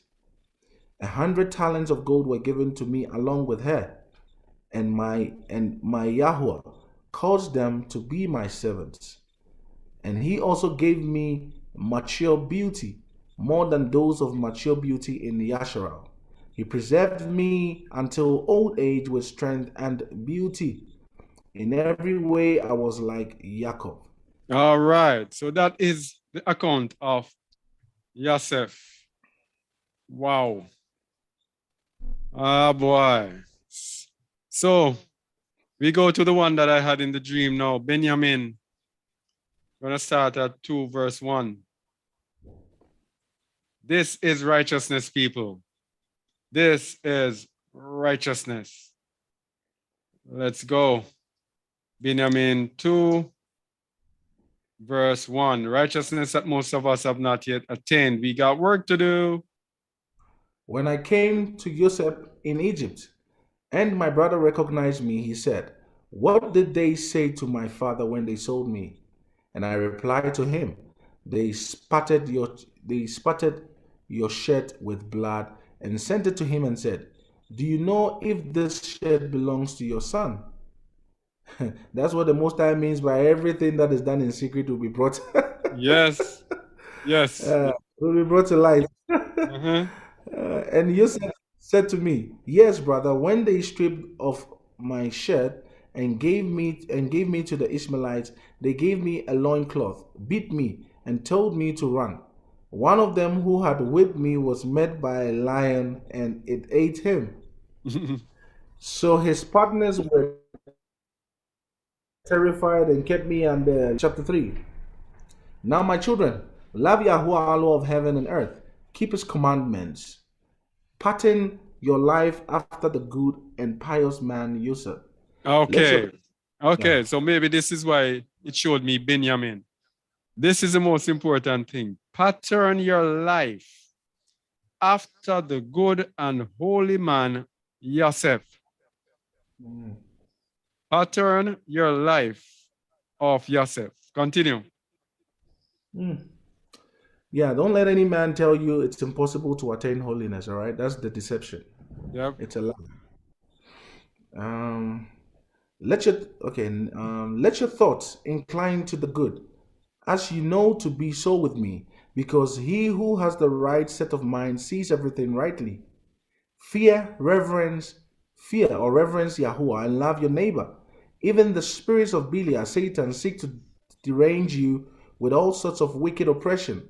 They will not dominate you they will not dominate you any more than they dominated Joseph, my brother. All right, so fear Yahuwah, reverence Yahuwah, and love your neighbor. The spirits of Belial, spirits of Satan, even though they bring up opposition, oppression, they will not dominate us. Verse 4. How many men wanted to destroy him? And Allah looked out for him. For the person who fears Allah and loves his neighbor cannot be plagued by the spirit of Belial, Satan, since he is sheltered by the fear or reverence of Allah. So when we fear and reverence Yahuwah, yeah, and we reverence Allah and love our neighbor, the spirit of Satan and the Most High shelters us from the spirit of Hasatan. Verse 5. So the love of Yahuwah is indicated in our lives by the love of our neighbor. I mean, that's the second commandment. Yes. I'm not sure how we are listening to this, but this is important. No man is an island. Yes. All right. If you have the spirit of separation all the time, you know that that's not the spirit of the Most High. Yes. Spirit of the Most High is unifying. The Ruach is about unification, oneness. All right. So if you have a nature that always, let's go, let's divide, let's break. This is how the entire Christian religion was formed, out of rebellion. All right. That one leaving that pastor because he's not happy. We don't share the same sentiments. No, the doctrines today he's teaching that I disagree. Let me start my. This is the very same thing. That shows you that the Most High didn't set up that religion, because Yahuwah is not the author of what? Confusion. All right. Let me keep reading. 5. Neither man's schemes, not those of animals, can prevail over him, for he is aided in living by the love which he has towards his neighbor. All right. So if we do not congregate together, if we do not come together, if as soon as we have problems, we break apart from each other, how can we be perfected in the sight of the Most High? And we see in coming together at times, it's going to be heavy afflictions, because we saw what happened to Joseph together with his brothers, and the brothers sought to kill him. Yet still, he never, ever forsook them. Yeah? Verse 6. Verse 6. Joseph also urged our father to pray for his brothers, that Yahuwah would not hold them accountable for their sin, which they so wickedly committed against him. You see Jacob, that? Yeah. Prayed for them that the Most High does not hold them accountable. And we have some people, when people sin against them, what they do, they plead the blood of JC against him. Or they chant a psalm against him. Isn't that so? That is why we grow extremely bitter, because sometimes this operation backfires. When you go praying to Yahuwah, I plead the blood of JC over my enemies, and next thing you see, your enemies, they are what? They are prevailing. They are going for it. Do you know how that kills you? Do you know how tormenting that is? Imagine the one you are praying for Yahuwah to deal with is prospering. You know, the Most High just wants to set us free, because we don't have his understanding. And understanding comes by the simple obedience, because you are there drinking poison, right? Holding resentment and unforgiveness and asking Yahuwah, fight my battles for me. Guess who is dying? You'll be the one dying, because you will look at your enemy and you'll see them prospering. What are you going to do in that moment? And peradventure, if you are taking Yahuwah's advice or word, when he said to love your enemies, peradventure, this enemy would have seen how righteous you are and would have actually come to your aid. Yes. In a very bad time. So now, when you have so much resentment and spite, and you have separated yourself, divided yourself, what if the Ruach tells you, go back there? What are you going to do? You see what mountain of chaos you have built for yourself? A prison. Because you will be stuck there struggling to obey the Most High. Go back to those enemies. Look at what happened to Jonah. Isn't it the very same thing that happened to Jonah? So he couldn't go because he was restrained by that very same thing. the idea of thinking those people were evil. But the Ruach sent him back. And if he knew the Ruach was ever going to send him back, he would have actually forgiven the people of Nineveh long time ago, so that his journey would have been easier in terms of obedience towards Yahuwah. All right. All right, so read from 6 going on again. All right. Joseph also urged our father to pray for his brothers, that Yahuwah would not hold them accountable for their sin, which they so wickedly committed against him. And Yaakov cried out, "O noble child, you have crushed the inner feelings of Jacob, your father." He embraced him and kept kissing him for 2 hours, saying, "Oh, 2 hours, wow." Saying, "In you will be fulfilled the heavenly prophecy, which says that the spotless one will be defiled by lawless men, and the sinless one will die for the sake of impious men." Wow. That is Hamashiach, yeah? He who was without sin, yes, was made sin. Yeah. So Joseph was the prototype of Hamashiach. Go ahead. Wow. Yeah. See then, my children, what is the goal of a good man? Be imitators of him in his goodness, because of his compassion, in order that you may wear crowns of glory. All right, so this is an important thing. Be imitators of him in his goodness because of his compassion. Joseph's compassion was the foundation for every single thing. It is because of his compassion that he did not want to bring disgrace upon his brothers, that he was willing to bear the punishment of slavery, just because his compassion would not let him see any disgrace come upon his brothers. Verse 2. For a good man does not have a blind eye, but he is merciful to all, even though they may be sinners. And all right. Even if, yeah, go ahead. So the good man does not have a blind eye. Remember, we said that you are blinded by envy, anger, hatred, wrath, all of those things. But yes, a good man is not blinded by those things. So he is, his eyes are open, and he is merciful to all. Even if a man is a sinner, he is still merciful to them. And of course, this is the nature of the Most High, who makes the rain to fall on the just and the unjust. The same spirit of the Most High that will be in us. Verse 3. And even if the persons plot against him for evil ends, by doing good this man conquers evil, being watched over by Alua. He loves those who wrong him as he loves his own life. How many of us can say this? That we love those who wrong us as we love our own life. In the past, I suffered with that. And I think by Yahweh's mercies, I am triumphing in this area as well. Yeah. Yeah, bro. Yeah, I'm triumphant in this area. I found myself enduring some things that I know naturally I wouldn't. All right. Yeah. It's a learning process. Even if persons plot against him for evil ends, by doing good, you conquer evil, being watched over by the Most High. Verse 4. If anyone glorifies himself, he holds no envy. If anyone becomes rich, he is not jealous. If anyone is brave, he praises him. He loves the moderate person. He shows mercy to the impoverished. To the ill, he shows compassion. He fears Alua. He loves the person who has the gift of a good spirit as he loves his own life. And bro, hello, can you hear me? Can you hear me, Ak? Yes. This also shatters the whole myth of the wicked doctrines being perpetrated by our brothers, all right, against Edom. This just shatters all their doctrines of hate, all right? Yes. Because they exude nothing of righteousness. I mean, from reading this, I can tell that there is no ounce.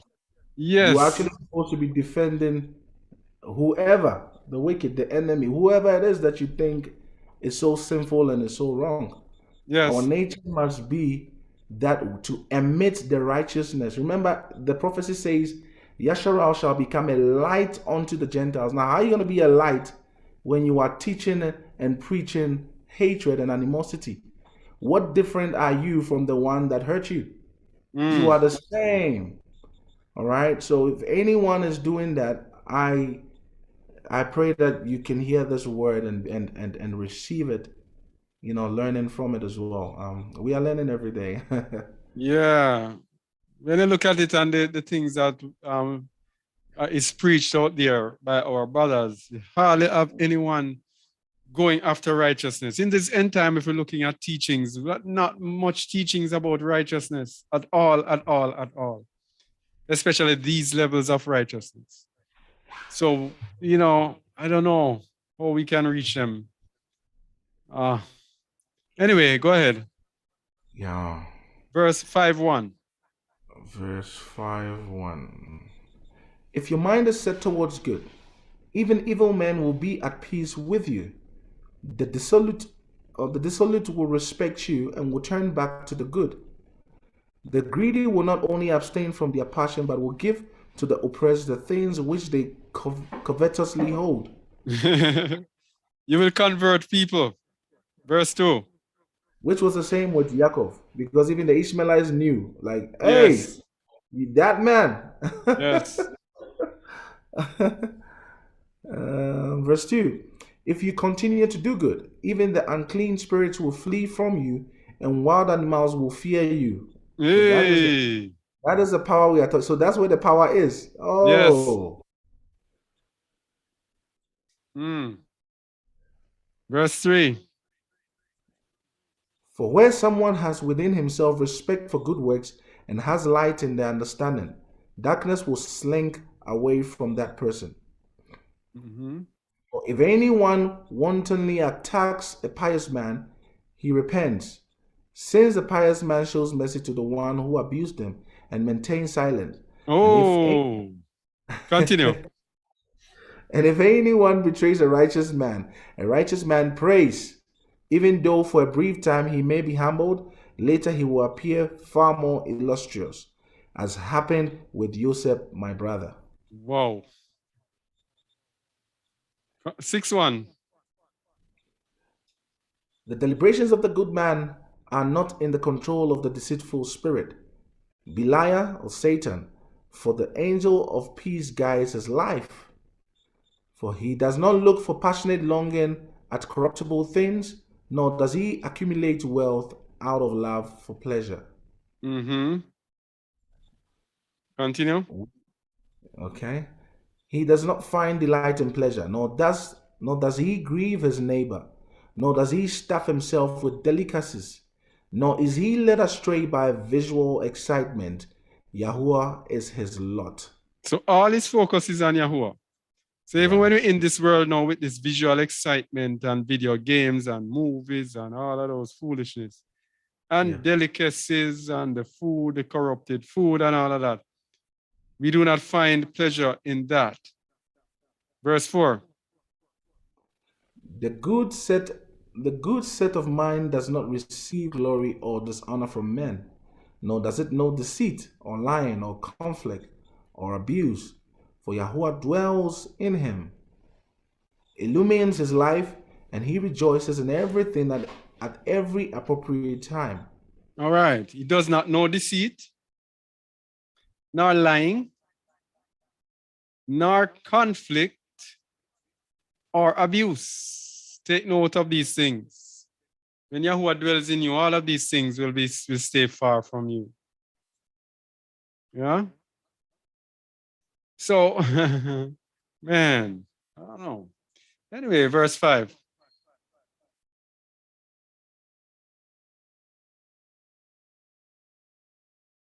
Verse 5. Shamal, are you there?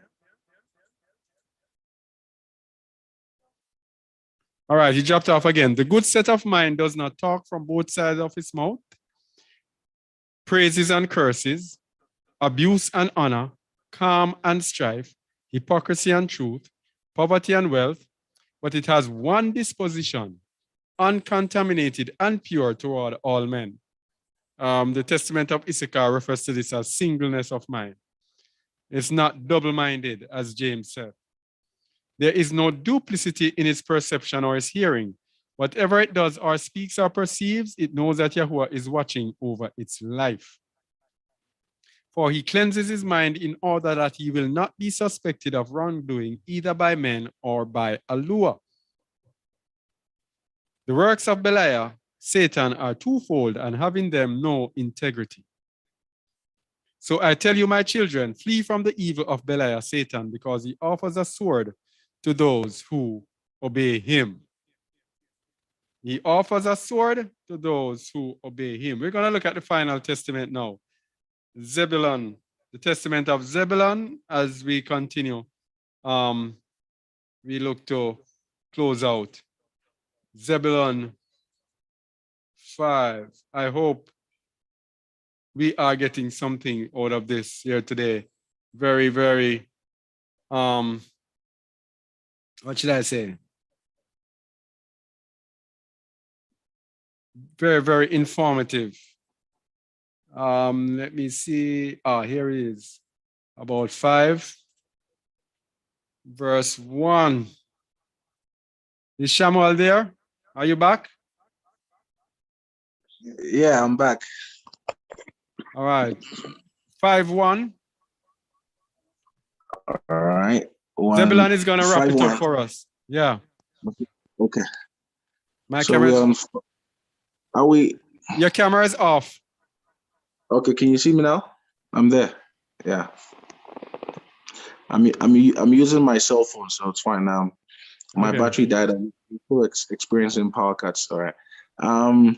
All right. Okay. So what are we reading? Are we still on the same chapter or the Zebulun. same book? Zebulun Zebulun. 5, verse 1. Zebulun 5:1. All right. Cool. Zebulun 5, verse 1. And it reads, "Now, my children, I tell you to keep Yahweh's commands. Show mercy to your neighbor. Have compassion on all, not only human beings, but to dumb animals." Hey, compassion to the dumb animals as well. Not to abuse, not to kick the dog or the cat. Verse 2. Verse 2. "For these reasons Yahweh blessed me, and when all my brothers were ill, I alone passed without sickness. For Yahweh knows the purpose of each man." So Zebulun was the one who was not up to what they were doing. Because he was not up to what they were doing, the Most High had preserved him and kept him away from sickness. Continue. All right. Verse 2. "For these reasons Yahweh blessed me, and when all my brethren were ill, I alone passed without sickness. For Yahweh knows the purpose of each man." Okay. 3. "Have mercy in your inner being, my children, because whatever anyone does to his neighbor, Yahweh will do to him." All right, this is another cue. Whatever you do to your neighbor, Yahuwah will do it to you. You see? Verse 4. "For the sons of my brothers were sickly and died on account of Joseph, because they did not act in mercy out of their inner compassion. But So you..." if you don't act out of inner compassion, then you're not going to receive compassion from the Most High. Oh, go ahead. "For the sons of my brothers were sickly and died on account of Joseph, because they did not act in mercy or out of their inner compassion. But you, my sons, were preserved free from illness. As you know, when I was in Canaan catching fish by the sea for our father Jacob, many were drowned in the sea, but I survived unharmed. Continue. I was the first to make a boat to sail on the sea, because Yahweh gave me understanding and wisdom concerning it." Wow. So we know the first man to invent the boat. All right. 2. I positioned a rudder behind it, put up a sail on a straight piece of wood in the middle. In it I sailed along the shores, catching fish for my father's household until we went to Egypt. Being compassionate, I gave some of my catch to every stranger. Wow. If Compassion. anyone were a traveler or sick or aged, I cooked the fish, prepared it well, and offered to each person according to his need, being either convivial or consoling, which was the very same nature of Abraham when he set up his household as a place for strangers to come and have plenty, to come and share Yes. in what he. Yeah. Yeah. Therefore, Yahweh made my catch to be an abundance of fish. For whoever shares with his neighbor receives multifold from Yahweh. Hey. Whoever shares with his neighbor receives multifold from Yahuwah. Yeah. Continue. I fished for 5 years, sharing with every person whom I saw, and sufficing for my father's household. You see it? Sharing with Yeah. every person whom I saw. Yeah. Imagine that. In Babylon today. Imagine that in Babylon today. Woo. You're going fishing and everyone you saw, hey, do you want some fish? Hey, do you want I think I was talking about this 2 days ago, and I was saying if I had money on me, and I think it's a bad thing because usually I withdraw money and I put it in my pocket. I just stopped recently because I'm like, every time I go around the Kazakh, I can't go past 4 people. Do you know that? Yeah. Literally, I run dry before I get back home. And I said, no, man. I can't be giving the little that I So I changed and I stopped withdrawing money because if there's money on me and someone says, please give, it becomes very difficult to not give. I literally have to tell and convince myself that no, it's not good in order to do it. So seeing the scriptures is almost as if the minister is telling you need to continue in well doing. Don't faint. Yes. All right. And he's saying this to all of us. Let us keep doing it. Let us keep fighting this good fight of faith. Be not weary in well doing, as the Apostle Shaul said. Yes. 7.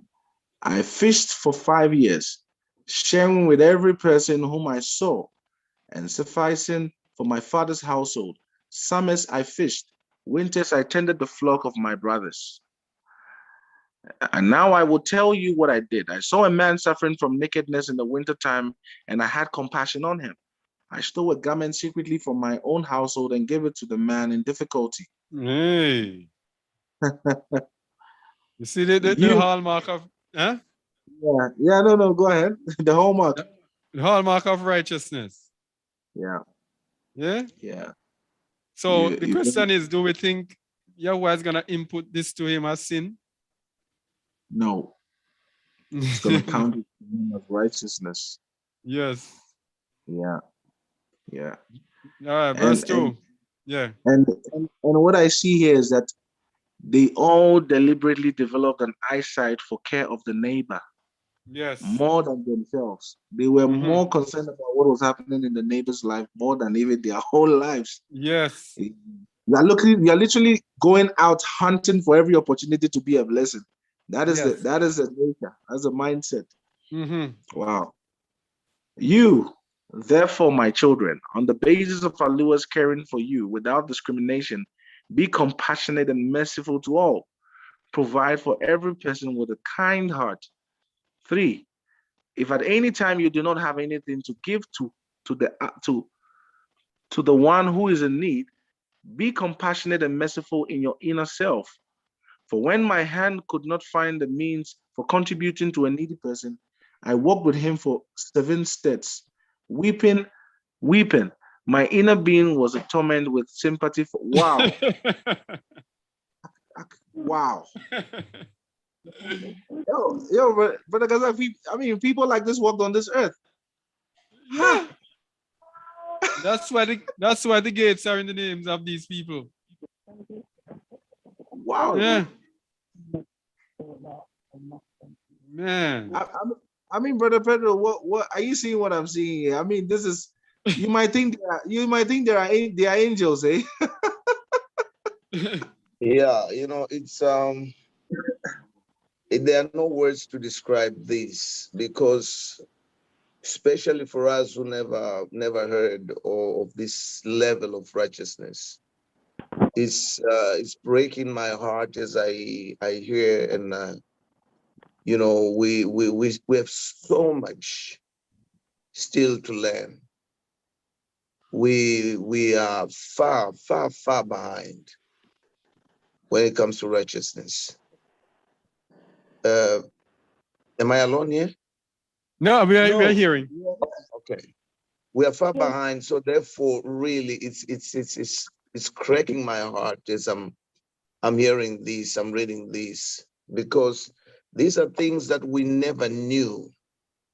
This level of righteousness, of humility, we never knew. In this age in which we live right now, if someone comes to you with a need, you first think, okay, what about me first? And then if I have surplus, I can then help the next person. And that is not compassion. That is not compassion. Mm-hmm. We don't have now time to walk with a stranger and feel compassion for that person because we're busy running after Mammon. So there is so much that we need to learn. We need to take and start practicing here out of love for Yahuwah, out of love that he loved us with. It's really breaking my heart, because I see that there is so much that we didn't know, so much we're lacking. May Yahuwah help us here, please. All right, Pedro. Pedro, I don't want you to run when you're finished, because we want you to give a summary. We'll soon be finished. We want you to give a summary before you leave. All right? Runaway child. Yes. All right. 8 verse 1. All right. You also, my children, have compassion towards every person with mercy, in order that Yahuwah may be compassionate and merciful to you. In the last days, Allah will send his compassion on the earth, and whenever he finds compassionate mercy, in that person he will dwell. You see that? Yes. Whenever he finds compassionate mercy. So if we are not compassionate and merciful, Most High will not dwell in us. Verse 8:3. To the extent that a man has compassion on his neighbor, to that extent Yahuwah has mercy on him. Wow. Wow. Man, this commandment is very serious. Love your neighbor as yourself. Yes. Not love yourself first and then love your neighbor. No. Because the world has a very foolish doctrine going on, saying that how can you give love when you don't have love? So you need to love yourself first. That is a doctrine of Satan. I'm telling anyone that is listening. It sounds so sweet. It's a devilish doctrine. Yes. All right. We need to run from that. So it says, to the extent that the man has compassion on his neighbor, to that extent Yahuwah has mercy on him. For when we went down into Egypt, Joseph did not hold a grudge against us. When he saw me, he was moved with compassion. Whomever you see, do not harbor resentment, my children. Love one another and do not calculate the wrong done by each to his brothers. Hey, do not calculate the wrong done by each to his brothers. Yahuwah will calculate yours against you. Woo. 8:6. 8:6. This shatters unity and scatters all kinship and stirs up the soul. He who recalls evil receives neither compassion nor mercy. Whoa. He who recalls evil. So people do you evil. And if you recall the evil and makes it affect your present. So these are those who say, I forgive, but I do not forget. You see, Shamuel? Yep. Those who are fallen victims to the sweet seductive doctrines to say, hey, if he affects your peace, walk away. If she disturbs this, walk away. You see what wicked doctrines that was leading us to hell we were following. These are the wicked, sweet seductive doctrines of Telema, the doctrines of Telema. Very dangerous doctrines. You must run from them. He who recalls evil receives neither compassion nor mercy. Man, continue. 9-1. Yeah, Shamu. I'm just trying to switch. What 9-1? Yeah. Can you read? Can you read 9-1? Let me just switch on the powers back. Okay. Pay heed to the streams. When they flow in the same channel, they carry along stones, wood, and sand. But if they are divided into many channels, the earth swallows them and they become unproductive. And you shall be thus if you are divided. Do not be divided into two heads, because everything Yahuwah has made has a single head. He provides two shoulders, two hands, 2 feet, but all members obey one head. What's the significance of that, Shamuel?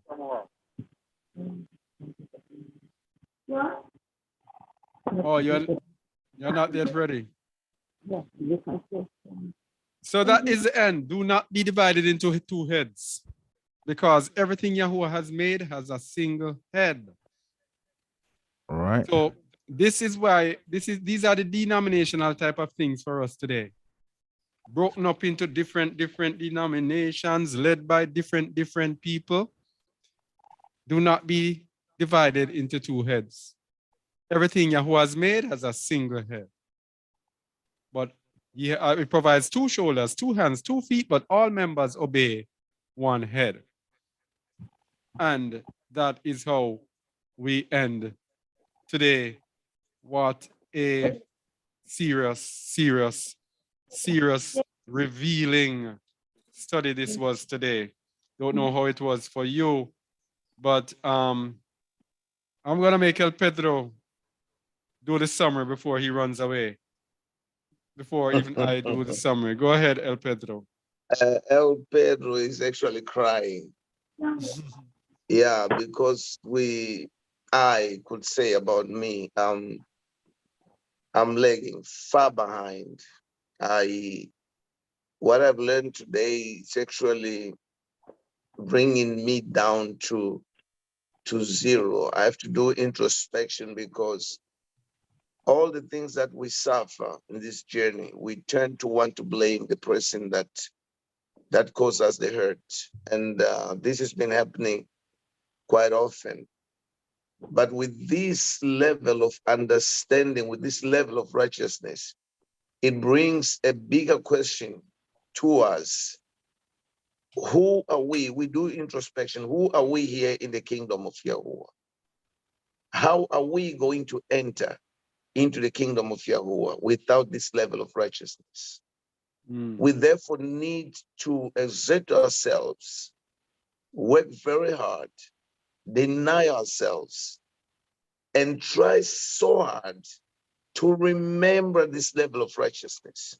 And the only way really that we're going to do better is by recording and saving this teaching into our heart, that every time something happens to us, we remember how our patriarchs were, how they acted, how did they do amid the situation. So therefore, I am grateful to Yahuwah. This is true love of Yahuwah towards us, when he shows us these things, because there will be no way that we would understand this. Yes. Most of us, we know the name of Yahuwah. Yes, we now try to obey. We obey the commandments. Yes, and that's it. But then the level of righteousness that comes with it for us to attain eternity, we did not understand, and today we do understand. I just pray that Yahuwah may open our hearts so that we may conceive this and be able to obey his word and walk in righteousness. Shalom. Shalom. All praises to the Most High. Well, I'm telling you, boy. Oh, these men. Yeah. I'm telling you. Wow. So Shamuel, wanna go? Yo, we have spoken for how long now? Summary. I don't know how the Most High has kept me through this teaching, but I wasn't well in the beginning. Suddenly, I'm back up again. You see, towards the end, I finished this race very strong. All right. Yeah. What I've got to add on is that it just rings one bell of the book of Esdras when it says a drop as compared to a wave. Yes. I don't know if anyone knows that scripture as well. A drop, please, just who has a drop of water here? I just wanted to demonstrate with my finger here. Just dip it in water so you can see. A drop as compared to the wave. Let me see if I can get it. All right. A drop as compared to the wave. Man, if you don't fear these times, if you don't fear what perfection means, if you don't fear Yahuwah, man, you're going to take everything for granted. All right. I mean, this past week, the word that the Most High gave was that what Satan is seeking to sift us, to sift me, to sift. And only I have the what? I have the power to allow her, to allow him. This is what we're talking about. Second Esdras 9:15. I want to read it to 15 to 16. All right. Let's read that. It says, I have said before, and now do speak, and will speak it also hereafter, that there be many more of them which perish. So you see, the scriptures does not lie. It says many people perish. Listen, many. I don't think there's been a sermon like that. Many people perish. So when we see people standing at the graveside and hear the pastor say, may his soul rest in peace, do not believe them. Do not believe these people. Many perish. Why are we saying this? Because look at the criteria. Look at the mark of the high calling. Are you seeing this? Look at the standard. People think Yahweh is cheap. I don't know, hey. Those who spit back at him, you are going to get that which really serves you right. The mark and the standard is so high. Let's continue reading. It says, there be many more of them that perish than of them which shall be saved. Like as a wave is greater than a drop. Please, who has seen the sea waves? Who has seen what a wave looks like? As compared to a drop. Man, I don't have words. That's why I said, everything has been said. Do yourself some good favors. I'm going to do myself. Print these words. I'm going to print these books, these words, and I'm going to paste them. Because as I'm reading through, man, at many times I was silenced, all right? This filthy rags of righteousness that we exude, and then we want to be honored, we want to be seen, we want to be relevant, we want to be acknowledged. It's all foolishness. It's if you have the kingdom on your mind, you don't care for the appraisal of men. In fact, that's not because Joseph would have gone back home. If he was looking for honor and relevance, he could have gone back to his father. So I'm saying this, people. I am saying this. Please hear me. The standard of righteousness is high. In case we were ignorant, now the Most High has erased that ignorance by bringing his light, his word. We know that which we have been called to do. Our mind needs to be here. Can we love and even suffer for love? If we had this understanding, there wouldn't be many divorces in our nation. Do you know that? There wouldn't be raising up of foolish children.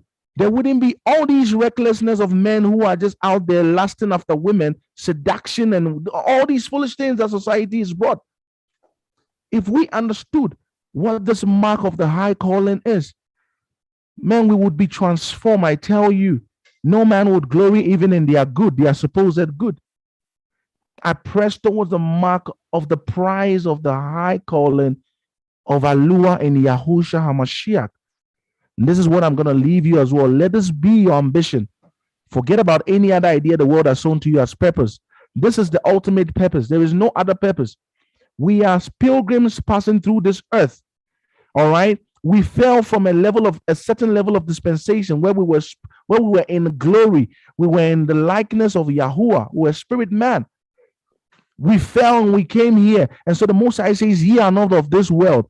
This is what I require of you in order for me to restore you. These are the words in these times.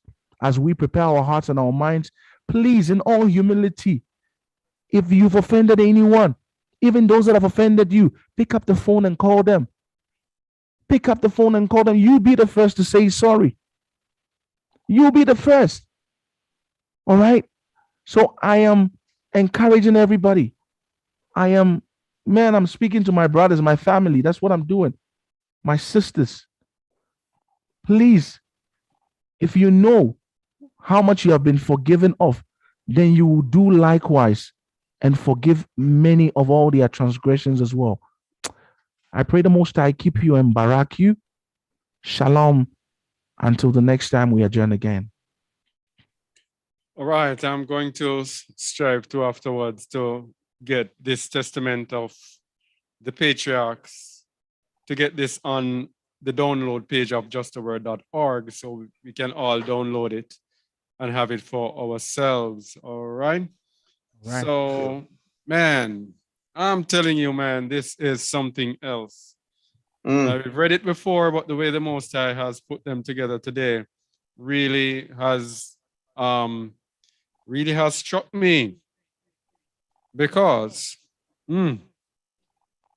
wow. Yeah.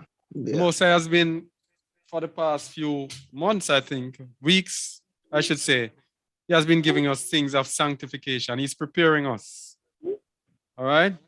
The words that have come, we have to give him thanks and praise that he has opened up our eyes, because many of us would be deceived like others, thinking we are perfected, thinking that we are right and we are okay, and not knowing that we still have nowhere, we are still are nowhere in the path of righteousness.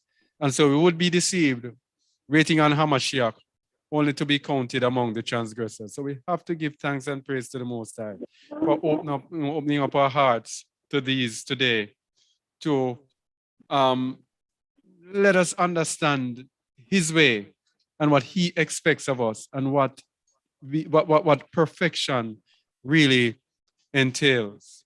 And I just want to encourage everyone to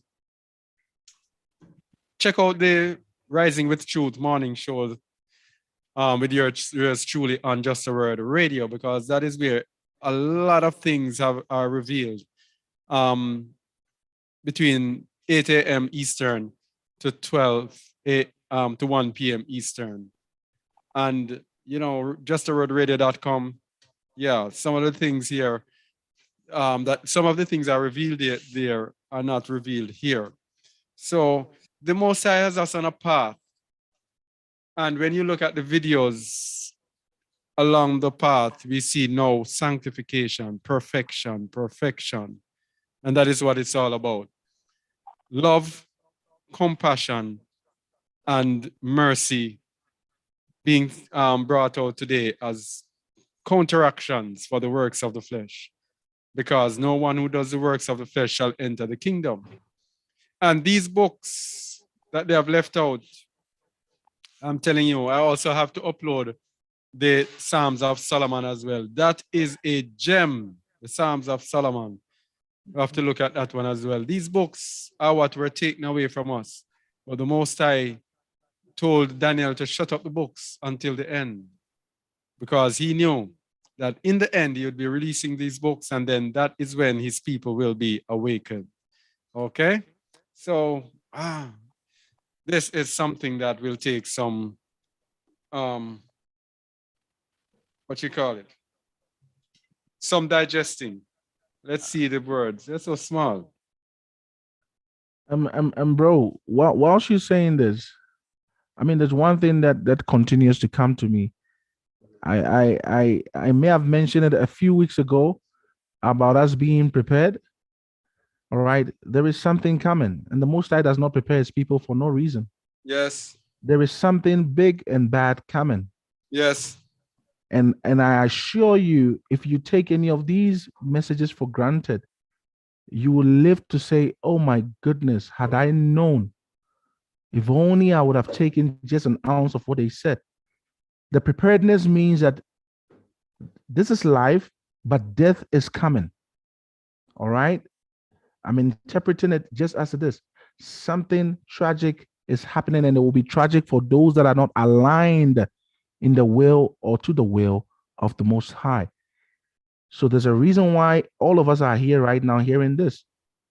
Make full or take advantage of this and prepare yourself, prepare your hearts, prepare your conscience, clean it up, remove all those elemental teachings and doctrines of children and babes, and start to allow yourself to grow, the opportunity of growth. All right, we have the antidote. This is the antidote. All right. All right, so we have some questions. One question asked, how did he fast? What food did he abstain from? I don't know who it was referring to. The 2 years of fasting, how did he fast? Okay. When he says fast for 2 years, probably fasted during the days. Would mean that you do without food. No one can do without food and water for 2 years. So he fasted for 2 years, mean he heavily fasted for 2 years. What food he abstained from? When these people fasted, they abstained from food and water. All right, so it would be probably during the days, and he will eat at night, in the evenings. And someone was asking, what if that person blasphemed against you and Allah? If the person blasphemed against you and Allah, compassion would come in, and your compassion would be to be actually pitiful of that person. So it wouldn't change anything. If a sinner does something against you and it is blasphemy against you or against the Most High, it will change nothing at all. You would have compassion on him because you know what awaits him. All right. Where can I get a copy of the book? Can I look for it online? Yes, you can look for it online, but as I said, we will be posting it on our website. Someone asked, sometimes drug users on the street ask for money. I offer food instead, as I am sometimes skeptical that they will take it, and that is good, nothing wrong with that. The money to buy more drugs. Should I give them the money? If you offer the food, it's the same thing, because we know how the drug thing is. They will just take your money and go and get high off your money. So if you don't have the time to go and buy it, it's up to you. Give them the money. Go buy your ruach, and the ruach will lead you into all truth. Okay? So, someone was saying something? No. Okay. Yeah, no. All right, so this is it. Thank you all for listening. We will be continuing on Just a Word Radio. Thank you for listening on YouTube. Wow, my whole time flies. So, yeah, we will be continuing on YouTube and on the radio. All right, so thank you all for listening and watching. Hope this made a difference to you as it did to us. And until next time, just want to say shalom, shalom, shalom. Shalom. And please like, share, comment if you wish. And share the video, please, so that it can edify someone. All right?